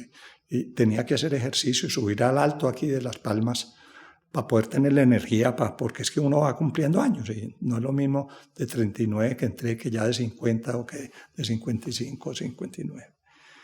Entonces, yo sí sentí, pues, tuve la sensación como de que era algo pesado, algo fuerte y que era una responsabilidad que me podría desbordar porque también había un set de actividades que implicaba un set de conocimientos que yo no tenía y que sí tenían compañeros míos, por ejemplo, que habían sido ministros o que eran ministros porque el ministro de Hacienda iba, que hoy en día pues es gran amigo mío, ¿cierto? Y de ahí nos hicimos muy amigos. ¿Quién era ese ministro de Hacienda? Era Cárdenas. Mauricio Cárdenas. Era Mauricio y pues ahora yo considero a Mauricio pues un amigo común y corriente, pero en esa época yo estoy aquí pues con ministros, economistas, pues, ¿cierto? El doctor Steiner, gente muy, muy buena toda. Sí. Y las juntas eran de decisiones grandes. Uno cuando decide hacer un pozo, por ejemplo, pues eso no es la inversión que va a costar $30 millones, no, eso es de 200, ¿cierto? Entonces, cualquier error ahí, tú sabes que vas a tener un problema para toda la vida además, porque es una compañía que se rige mucho por lo público. Y por fortuna me fue bien. Y sí, el presidente me ofreció eso, yo no encontré como la manera de decirle que no, ¿cierto? Y me tocó, pues inicialmente hasta hacía poner el nombre de las personas ahí en la junta, que era inmensa, porque yo soy malo para los nombres. Sí. Me gustaría mucho ser como el presidente Uribe, que se sabe todos los nombres, o mi padre, y nunca se le olvidan. Mi papá se sabía los nombres de la azafata. Hacía un vuelo, y a los 5 años le tocaba la misma, la saludaba por el nombre. Y yo, en cambio, tengo borrador pues incorporado, pero fue una experiencia donde mi rol sí fue un rol muy activo. Entonces, estando yo ahí, y se retira el doctor Luis Carlos Villegas, de comisionado de paz del gobierno Santos en La Habana. Luis Carlos había sido el presidente de la ANDI hasta ser pues comisionado de paz. Y yo creo que ya pasaba al ministerio, pues, o no sé si había sido ministro antes, no recuerdo el orden de las ideas, pero de todas maneras trabajó mucho con Santos y ya se quería retirar. Y entonces un día me llamó el presidente y yo le había dicho a mi señora, porque con lo de Ecopetrol estaba muy pesado, y yo le dije, yo ya no me vuelvo a meter en nada, y público menos, pues ya suficiente, me parece muy interesante, he aprendido mucho, pero si me retiré del éxito es como para bajar un poquito el ritmo también y hacer otras cosas que he querido hacer en la vida, de pronto más sencillas, pero que a mí me van a llenar. Y yo no acepto nada público, nada que sea público. Y estábamos en el exterior. Y sonó el teléfono. Y entonces yo dije que sí ahí mismo. Mi señora me dijo, ¿usted qué dijo que sí? Yo le dije, no, que voy a hacer, me voy a trabajar en La Habana. Y entonces me miró así como perpleja. Y yo le dije, no. Lo que pasa es que cuando yo te dije que no volví a decir que sí, era para todas las cosas, menos trabajar por la paz, porque uno no puede decir que no trabaja por la paz. Si uno es un ciudadano de un país y le dicen que trabaje por la paz, pues no importa lo que sepa, lo que no sepa, lo que tiene que hacer o lo que no tiene que hacer, pues es que tiene que decir que sí. Me parece la más fácil de todas. A esa había que. Entonces quedé con las dos cosas, que en Ecopetrol metido y en lo de la paz. Es más, yo seguí estando en Ecopetrol como 6 meses o 7 y me tocaba a veces tomar un avión de Avianca que por fortuna en esa época volaba a La Habana y venirme a hacer la junta de Ecopetrol y volver allá, porque no iba para la casa, no, a Medellín, no, era volver a La Habana porque había que estar presente. Entonces, esa decisión fue como que me alteró mucho la vida, me cambió del todo, porque ya era no vivir con la familia, como me imagino yo que le pasó a todos los que se fueron, sí. Y lo considero una cosa dura y difícil, pues, a vivir allá solos, en una casa y todo. Entonces, así fue pues como empezó esa historia. ¿Por qué cree que el presidente Santos le ofreció ese trabajo? Porque usted, déjeme simplemente enumerar ciertas características, porque usted algo entiende del ser humano por su experiencia en el retail, intentando descifrar cómo compra la gente, porque ha manejado a mucha gente, entonces también entiende mucho a la gente, porque usted es soft-spoken y no parece particularmente amenazador, y quizás es un valor para la negociación, porque usted es muy preciso con sus palabras, como creo que ha quedado demostrado en estas 2 horas que llevaremos. ¿Qué había ahí en esa decisión? Porque usted además representaba a los empresarios, en cierto sentido. Es decir, usted era un empresario, no que fuera ya en representación de los empresarios, pero usted, digamos que le sumaba esa dimensión de la sociedad a una mesa de negociación. ¿Cómo lo ve usted? Yo creo que, me precio, voy a decir una cosa que me gusta decir. Yo voy a empezar por decir que yo tengo 2 presidentes que he conocido un poquito, porque tampoco es mucho, o he sido cercano porque han conocido a mi padre o por una cosa y la otra. Han sido el presidente Uribe y el presidente Santos. Y creo que puedo hablar con los dos con el respeto que tiene un expresidente y que hay que tenerle. pero también como con la confianza sabrosa, siendo pues el uno de Medellín, el otro de Bogotá, y son ciudades muy distintas que nos forman de una manera muy diferente. Dos personas que en mi caso yo aprecio y admiro mucho. No obstante, conocer y saber que cometen errores como todos los que manejan alguna cosa, y más algo tan loco como es manejar un país de la diversidad en todos los sentidos: económica, social, política, regional, de tener dos mares, de tener montañas, de tener de todo. La riqueza nos emproblema. Les tengo admiración, cariño y respeto. Y creo que cada uno ha trabajado por la paz a su manera, y que para la paz también hay que ser mano fuerte a veces, también lo entiendo, y que eso nunca sale perfecto.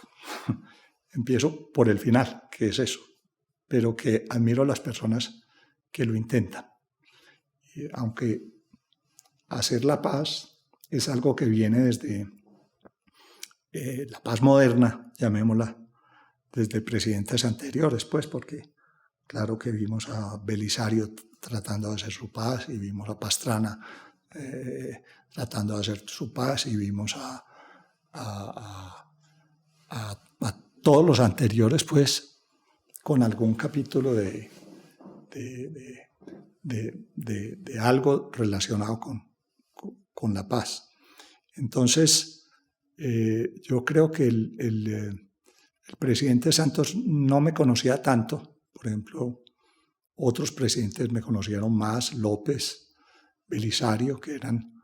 Mi papá fue ministro de López, entonces, claro, López me conocía a mí. O Belisario iba mucho a mi casa a conversar, porque era conservador como mi papá. Nosotros somos godos, supuestamente. No sé si eso todavía existe, pero somos godos. Y Belisario, yo le tenía un inmenso respeto, y creo que tengo unas cosas parecidas con él, tal vez más que con los otros que hemos mencionado, pero creo que es la segunda que dijiste, o la tercera, que él se sentía en confianza total conmigo, que era una cosa muy delicada de él, que era la cosa de su gobierno, que él quería ser grande, importante, y que se estaba jugando todo el pellejo ahí con esa, y dijo: si acaso este individuo me puede ayudar, pero no me puede perjudicar. Yo creo que él pensó eso. Y además, la gente va a sentir, como lo conocen es como empresario, y ya lo conocen porque esa compañía se volvió grande o algo, pues de pronto, como dicen que él es buen jugador de póker, entonces de pronto sale también la carta por ese lado, de que lo ven como un representante de los empresarios.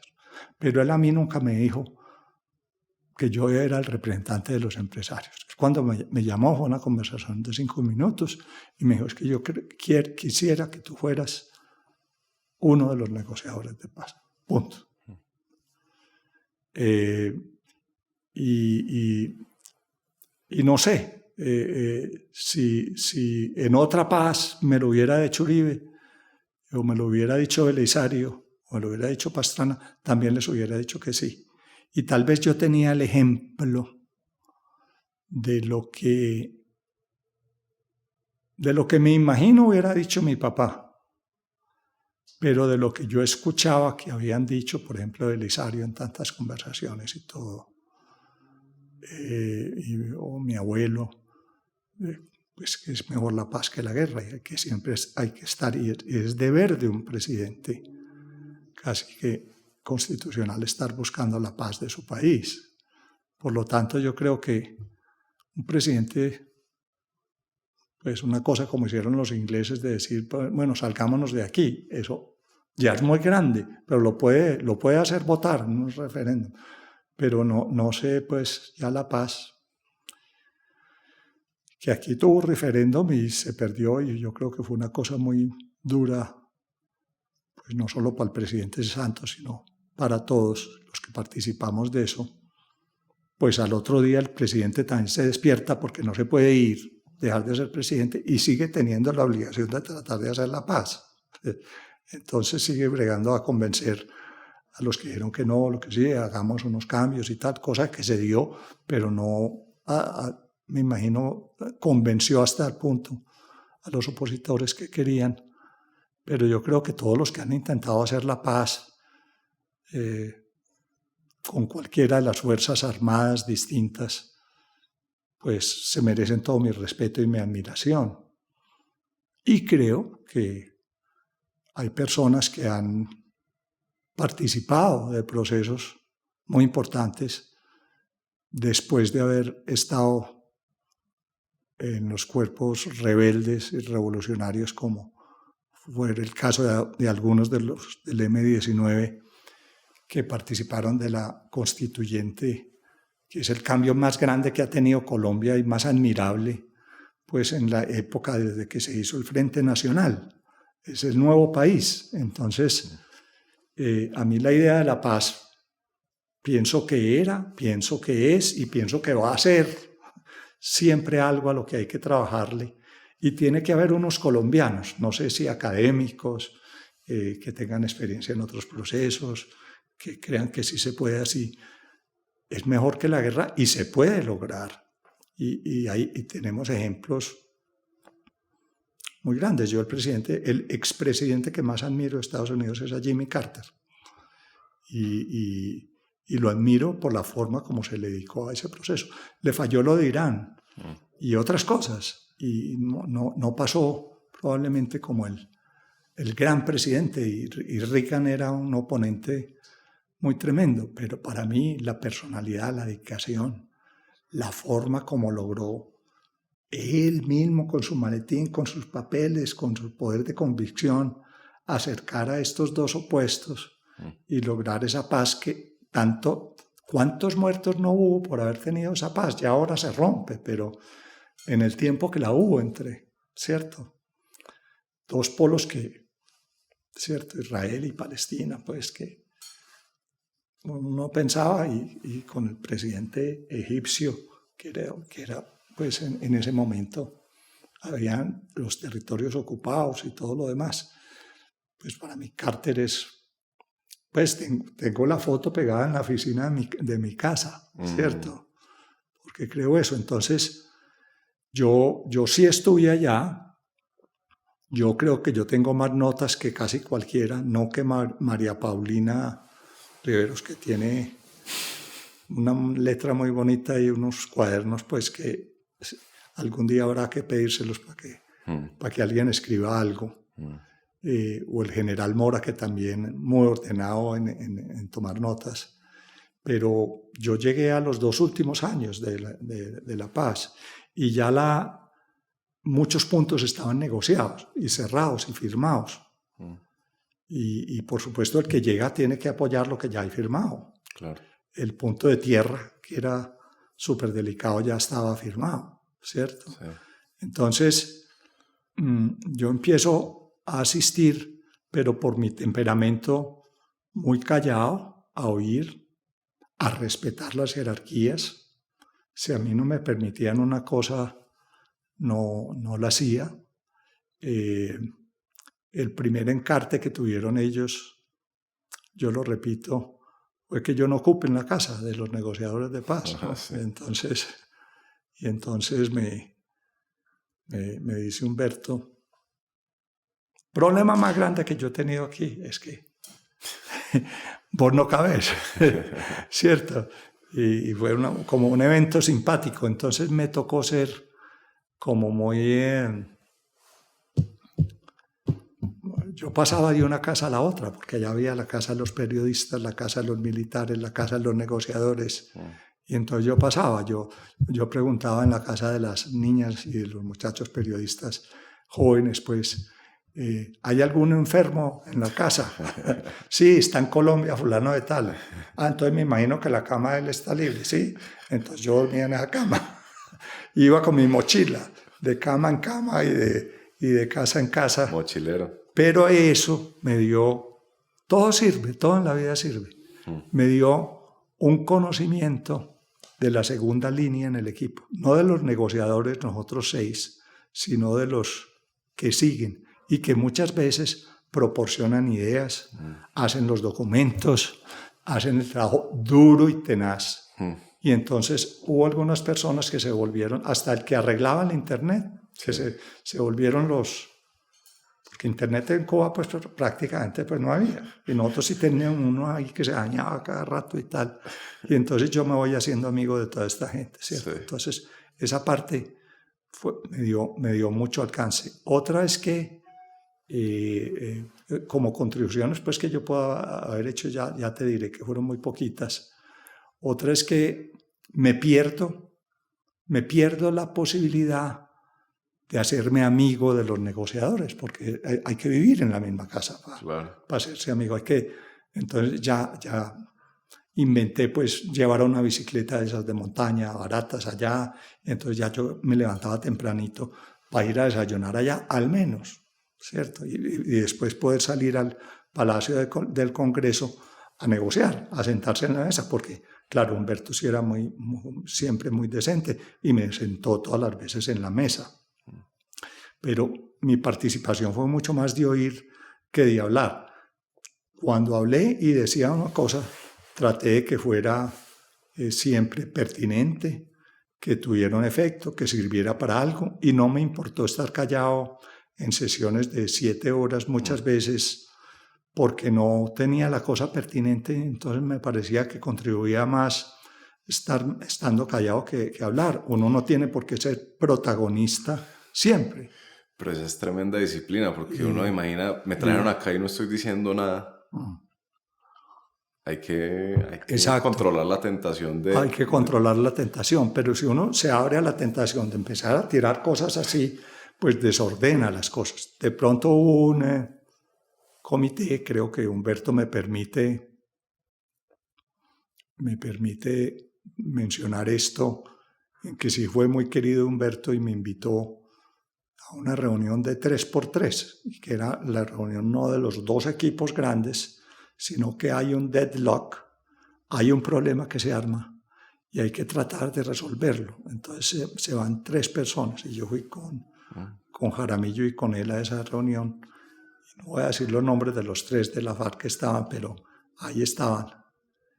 Y habían acabado la FARC en Colombia a inundar a Tumaco.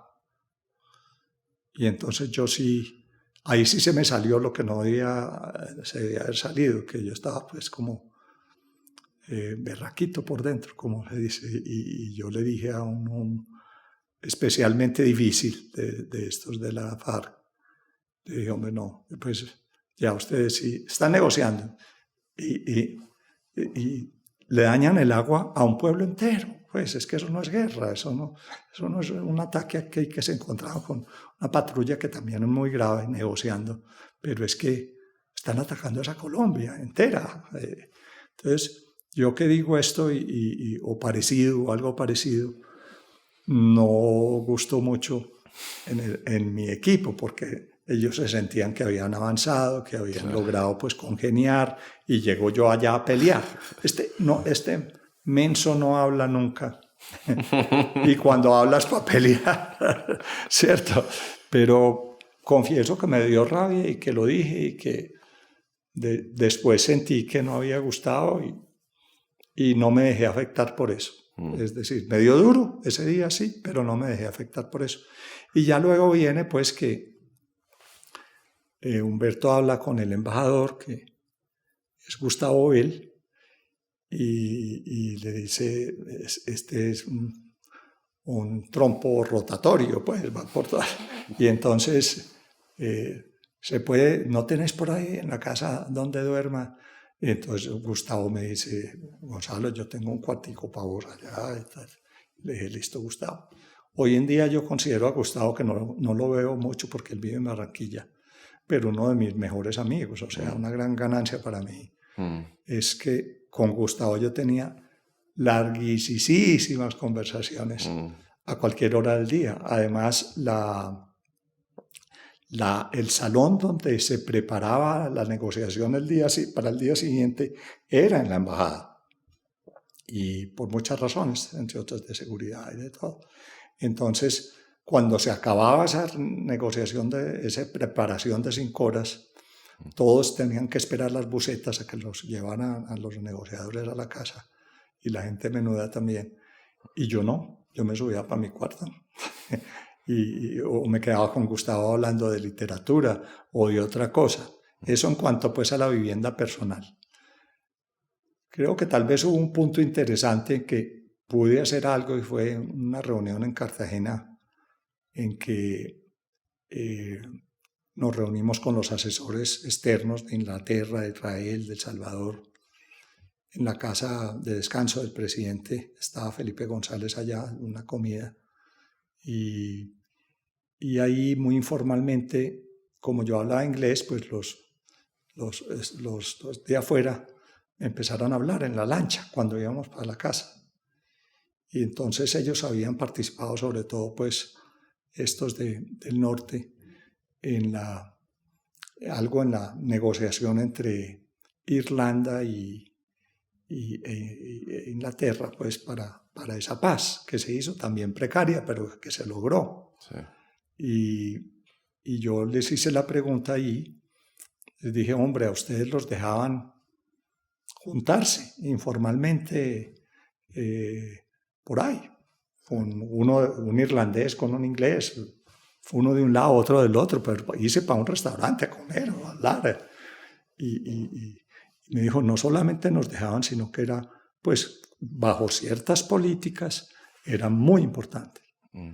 Y yo, ese cuento sí se lo llevé incluso al presidente, y yo creo que eso no se estaba haciendo, no era costumbre, o no se podía hacer, o no se dejaba hacer, no sé cuál de todas las anteriores. También porque había habido ese incidente del catamarán, ¿te acordás que había habido claro. como un incidente ahí? Sí, que se fueron allá de vacaciones. Pero si se confía en unas personas para negociar, se tiene que confiar también que no son bobitos y que cuando van a hablar con el otro lado no van a soltar pues toda la estrategia. Claro. Me imagino yo. Y a partir de ahí hubo una relativa apertura a que sí se podía. Y a mí se me permitió hacer varias cosas. Una, que yo había hecho en El Éxito una película que se llamaba Magia Salvaje. Claro. Y yo dije, aquí hay que romper el hielo, esta gente está muy seria. Y entonces le dije, Humberto, yo voy a armar un teatro aquí y le voy a presentar esta película a los de la FARC. Y me dijo, listo, y yo no voy. Y mejor dicho, usted solo pues hágalo. Creo que tal vez Frank Peal fue el único que me quiso acompañar en el último momento, porque yo creo que sí los invité, posible que haya sido a los míos, pues a los del lado mío, sí. tan maleducado en invitarlos, entonces ahí con computadores, con unos parlantes de computador, armamos un teatro, y yo invité a los de la FARC, pero los invité con sus mujeres y todo. Vengan con la gente que hay en la casa de ustedes y tal. Y entonces hubo un ambiente allí que empezó muy tenso, como esto, ¿qué será? ¿Qué es este señor? Y como la película es tan buena, que es la película colombiana más vista en Netflix, y empezó a salir el mico y el morro tal, y la montaña tal, y la quebrada tal, y estos tipos conocían todo eso. Y ellos a gritar, hombre, el miquito tal, hombre, y se armó como un ambiente de camaradería, y yo ya me volví uno como de la barra ahí, sí. ¿Cierto? Y esas cosas son muy importantes en una negociación. Rompe el hielo, se distensiona la gente, somos los mismos, somos colombianos, todos. Y por un rato ahí de 1 hora y pico fuimos colombianos. Y salió la gente mucho más. Y ya conversar en la mesa, ya nos mirábamos distintos, por lo menos a mí.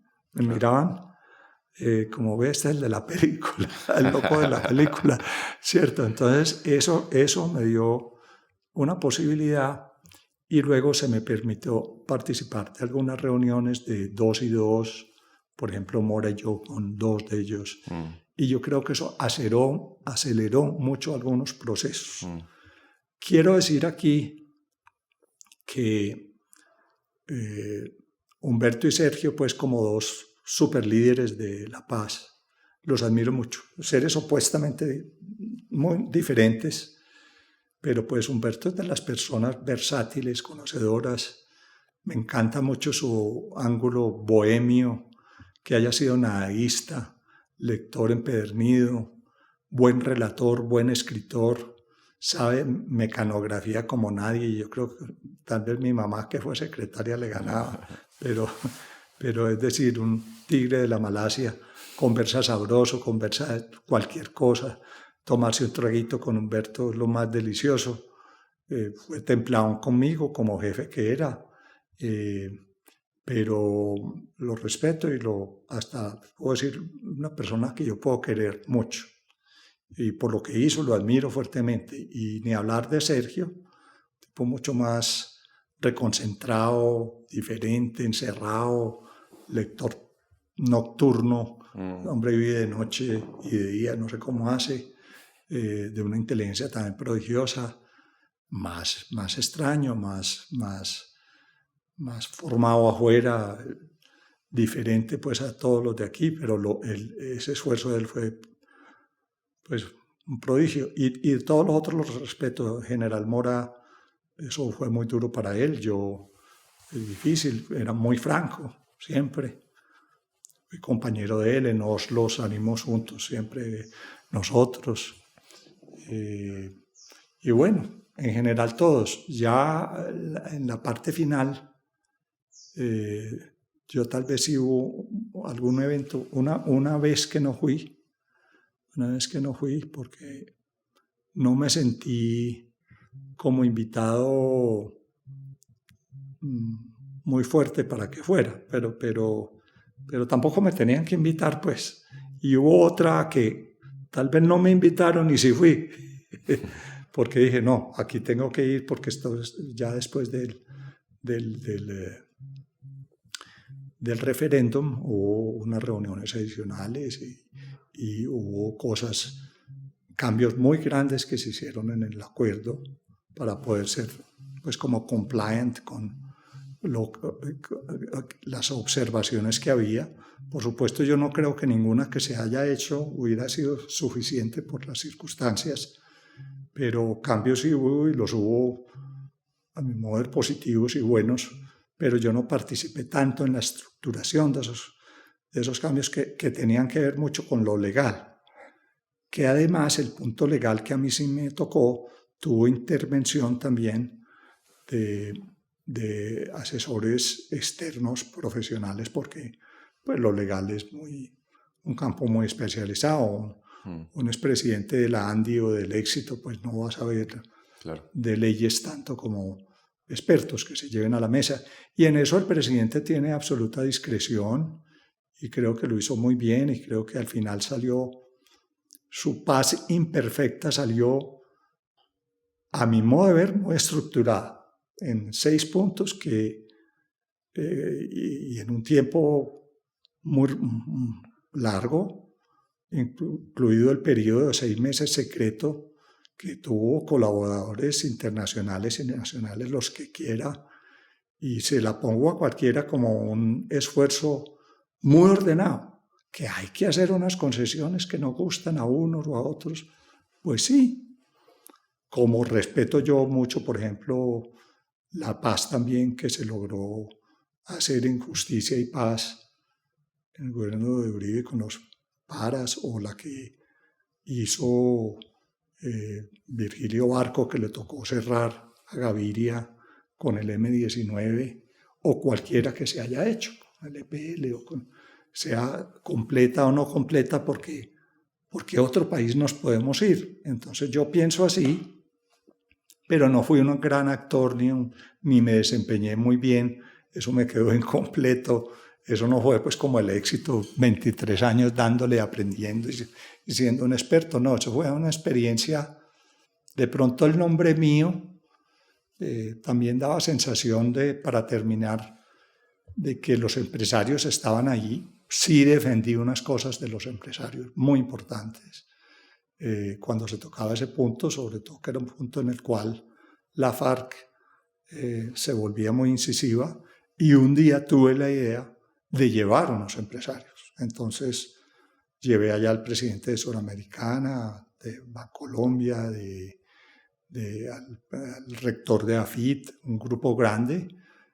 Pasaron la noche allá y tuvimos una reunión con ellos de toda una tarde, y pongámosle que eso fuera lo único que yo hice, que los puse frente a frente y ya no en teoría ya hablando la FARC de los empresarios, sino los senté a frente y le dije, no, cuéntele eso que usted está diciendo, dígaselo a Bojanini o dígaselo a este. Y fueron muy discretos Humberto y Sergio, porque me pidieron que yo la manejara la reunión y que ellos también se iban a marginar y que le hiciera yo solo, tranquilo, y yo la hice y fue muy bueno que hubieran ido, y al otro día se fueron en el avión, se fueron los empresarios, pero allá estuvieron, pues. Entonces, solamente haberles abierto ese campo, pues me parece que fue importantísimo para ellos. Sí. Pero ahí estuve, pero no sé si como testigo o como actor. De pronto lo parafraseé mal. De pronto no es que usted, digamos, diga que hizo un trabajo muy importante allá, pero quizás el honor más importante que ha tenido usted. Sí, para mí sí es. Es decir, no me tomo un segundo para contestarte. El que más aprecio, del que más me enorgullezco, es que digan, Gonzalo, usted trabajó por la paz. Por la paz, más que me digan, usted trabajó 30 años en el éxito y hizo estas y estas cosas, o que me digan, o 23, pues, o que me digan que logré sacar una compañía que estaba en dificultades, tal vez, o que, no sé, eché un discurso bonito en algún sitio. Mis dos causas humanas de lo humano más importantes son el tiempo que logré dedicar y cómo logré poner en el mapa la necesidad imperiosa que tiene Colombia, y que yo creo que como país no sale adelante si no resuelve el problema de la nutrición infantil, sobre todo de 0 a 3 años, donde se forma enteramente el cerebro, y si usted no tiene esa herramienta para la vida, no llega a nada. Sí. Y que Colombia tiene que... si yo fuera presidente de Colombia, yo el primer decreto que sacaría sería ese. Diría, y no se hace aquí nada más, si eso no se está haciendo. Y todo lo que pude hacer en ese sentido, que ahora pues ya no está en el mapa, pero me gustó haberlo puesto por mucho tiempo en el mapa. Sí. Y recuerdo con gran cariño también que una vez tuve la oportunidad a muchos líderes de Colombia que estaban ahí, de lo político y del mundo empresarial, hacerles el planteamiento en el Palacio del presidente y en el gran salón, en un almuerzo, y yo creo que la idea entró, y yo veo que en las universidades se habla, todavía queda algo, pero el esfuerzo que hay que hacer pues es mucho más grande del que se está haciendo, sin duda. Entonces, y la otra es haber participado de la paz y haber puesto esa firma en ese libro. Así se hayan salido unos guerrilleros, así otros digan que es que aumentó mucho la coca. Y para terminar te digo una cosa, es que la coca, las guerras, todo eso, si no hay una ocupación inmediata del territorio, van a seguir. Yo creo que hubo una tardanza muy grande con las pocas fuerzas armadas que tuviéramos o lo que sea, de ocupar de una manera, porque estaban muy bien marcados los sitios, estaba muy claro de dónde salían ellos, a dónde se iban a estos campos que se armaron especiales para ellos. Se fue muy cuidadoso que no hubiera corredores de narcotráfico, todo. Y la ocupación que hubo en el gobierno siguiente para mí fue muy débil, fue muy débil. No le achaco el fracaso de la PAS a eso nomás. Pero además no me parece un fracaso esa pasecita, pues, porque la mayor parte de ese grupo y entregó las armas totalmente y se desmovilizó. Hubo disidentes. En las otras paces también ha habido disidentes, en muchas, pero no me parece grave. Entonces, está el punto que es cuestionable de la participación en el Congreso de unas personas, pero que si no lo hacen bien, muy rápido no los vamos a ver ahí, lo tienen que hacer bien. Y si lo hacen bien y desarmados, pues es en la misma forma que los irlandeses y los británicos hicieron la suya, porque prácticamente manejan eso entre los dos hoy en día. También abrieron una cabida ahí. Y eso ya, pues, me ha dado la oportunidad, porque me han invitado internacionalmente por ejemplo, estuve en la ciudad de Caen, en Francia, donde fueron jóvenes incluso rusos, de todos los países de Europa y vecinos, a oír casos de paz y ejemplos de paz. Y yo digo, pues, a mí me invitan a una cosa de estas, esto es muy bueno. ¿O no? Oír el caso de este país, de este otro, y los jóvenes oyéndolo a uno interesados y todo. Yo estaría más feliz por acá, en un pueblo de estos, hablando de ¿qué? De comercio, hablando de empresa, hablando de inteligencia artificial o hablando de paz. Y me siento más feliz hablando de paz, más contento. Permítame cerrar con esta pregunta, Gonzalo. Y le agradezco mucho por esto. Ha sido sensacional. ¿Cuál ha sido el precio a pagar por esa experiencia para usted?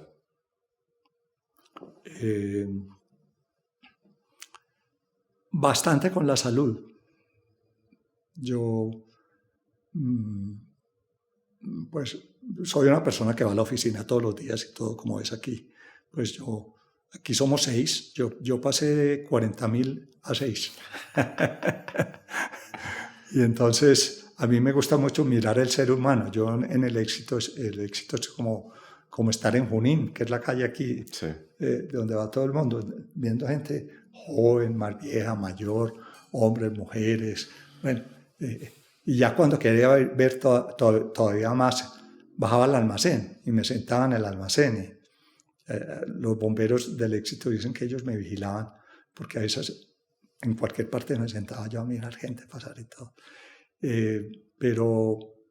Pero el estrés, el vivir lejos de la familia, por ejemplo, mi hija aquí tuvo un accidente muy grande con un perro que la atacó, ella bajó la cabeza y le rajó toda la cabeza, un pastor alemán, y yo no estar ahí con mi hija pequeñita, pues poquito tenía de nacida. Bueno, me perdí esos momentos tan lindos. 2 años de ella en esas edades, pues eso fue tremendo. Y luego, sí, la salud. No voy a criticar la comida cubana, pero la de nosotros en particular, pues la de Gustavo y yo. Gustavo, que es capaz de leer 25 horas al día, pues si el día tiene 24, y comerse unas galletas por la noche. Claro, él me atendió muy bien y todo, pero todos llevábamos mecato de aquí para allá, y etcétera. Las tensiones, los momentos, eso trae momentos muy tensionantes, así uno no esté dedicado a ser el que más habla. Y pues he sufrido de algunas cosas, pero que también son las que vienen normales con los años. Entonces, yo ya no puedo la bicicleta que me gustaba tanto hacerla y gozar con eso de deporte, ¿cierto? Porque entonces que ya uno es anticoagulado, que tal cosa, que la otra. Le han dado cositas, pero vivo muy contento. Aquí con mis 6 personas y yo trabajo duro, mi familia es linda, mis 2 niñas son espectaculares, y tal vez el otro precio a pagar, pues que yo creo que es el que tú piensas, y te lo voy a decir, es que mi tasa de amigos se redujo, digamos, poniéndolo porcentualmente con base 100, de 100 a 10, o de 20 a 2, pues, es decir, tengo muy pocos amigos con los que a mí me gusta ir a sentarme por ahí en un café. Hay veces cuando voy a Francia, que yo tengo esa doble nacionalidad, lo encuentro más fácil allá, que son más enseñados a esas cosas de las guerras y las paces y todo, que aquí, ¿cierto? Y Medellín es un poco radical y entonces, pues, pero tengo mis grupitos, tengo un grupito de unos que son mayores que yo. Sí. Y me reciben muy bien, me han recibido y converso con ellos. Y ese día sé que no voy a trabajar por la tarde porque el almuerzo dura mucho y me han acogido con cariño. Sí. Que inicialmente no aceptaron la cosa del no. Y tengo otro de más jóvenes que vamos mucho a los barrios y trabajamos y todo. De hecho, ahora tengo un almuerzo con dos de ellos aquí. Y casi que con eso me basta, pues, porque hacemos cosas por la ciudad y si el país lo necesita, también estamos listos a hacerlas por el país. Y ahí estamos. Y yo espero... No intento convencer a nadie, pero le mando un mensaje a todos los jóvenes. Hombre, nunca abandonemos la idea de que podríamos vivir en paz. Y para eso hay que hacer sacrificios, de todo tipo. Los míos particulares, pues ya eso no importa. Son como te los conté, algo folclóricos. Pues Gonzalo, esto ha sido, no sabe, un privilegio, de verdad. Gracias por su trabajo y un muchas gusto. Gracias por esto. Y que viva Colombia. Epa, que viva Colombia. Okay.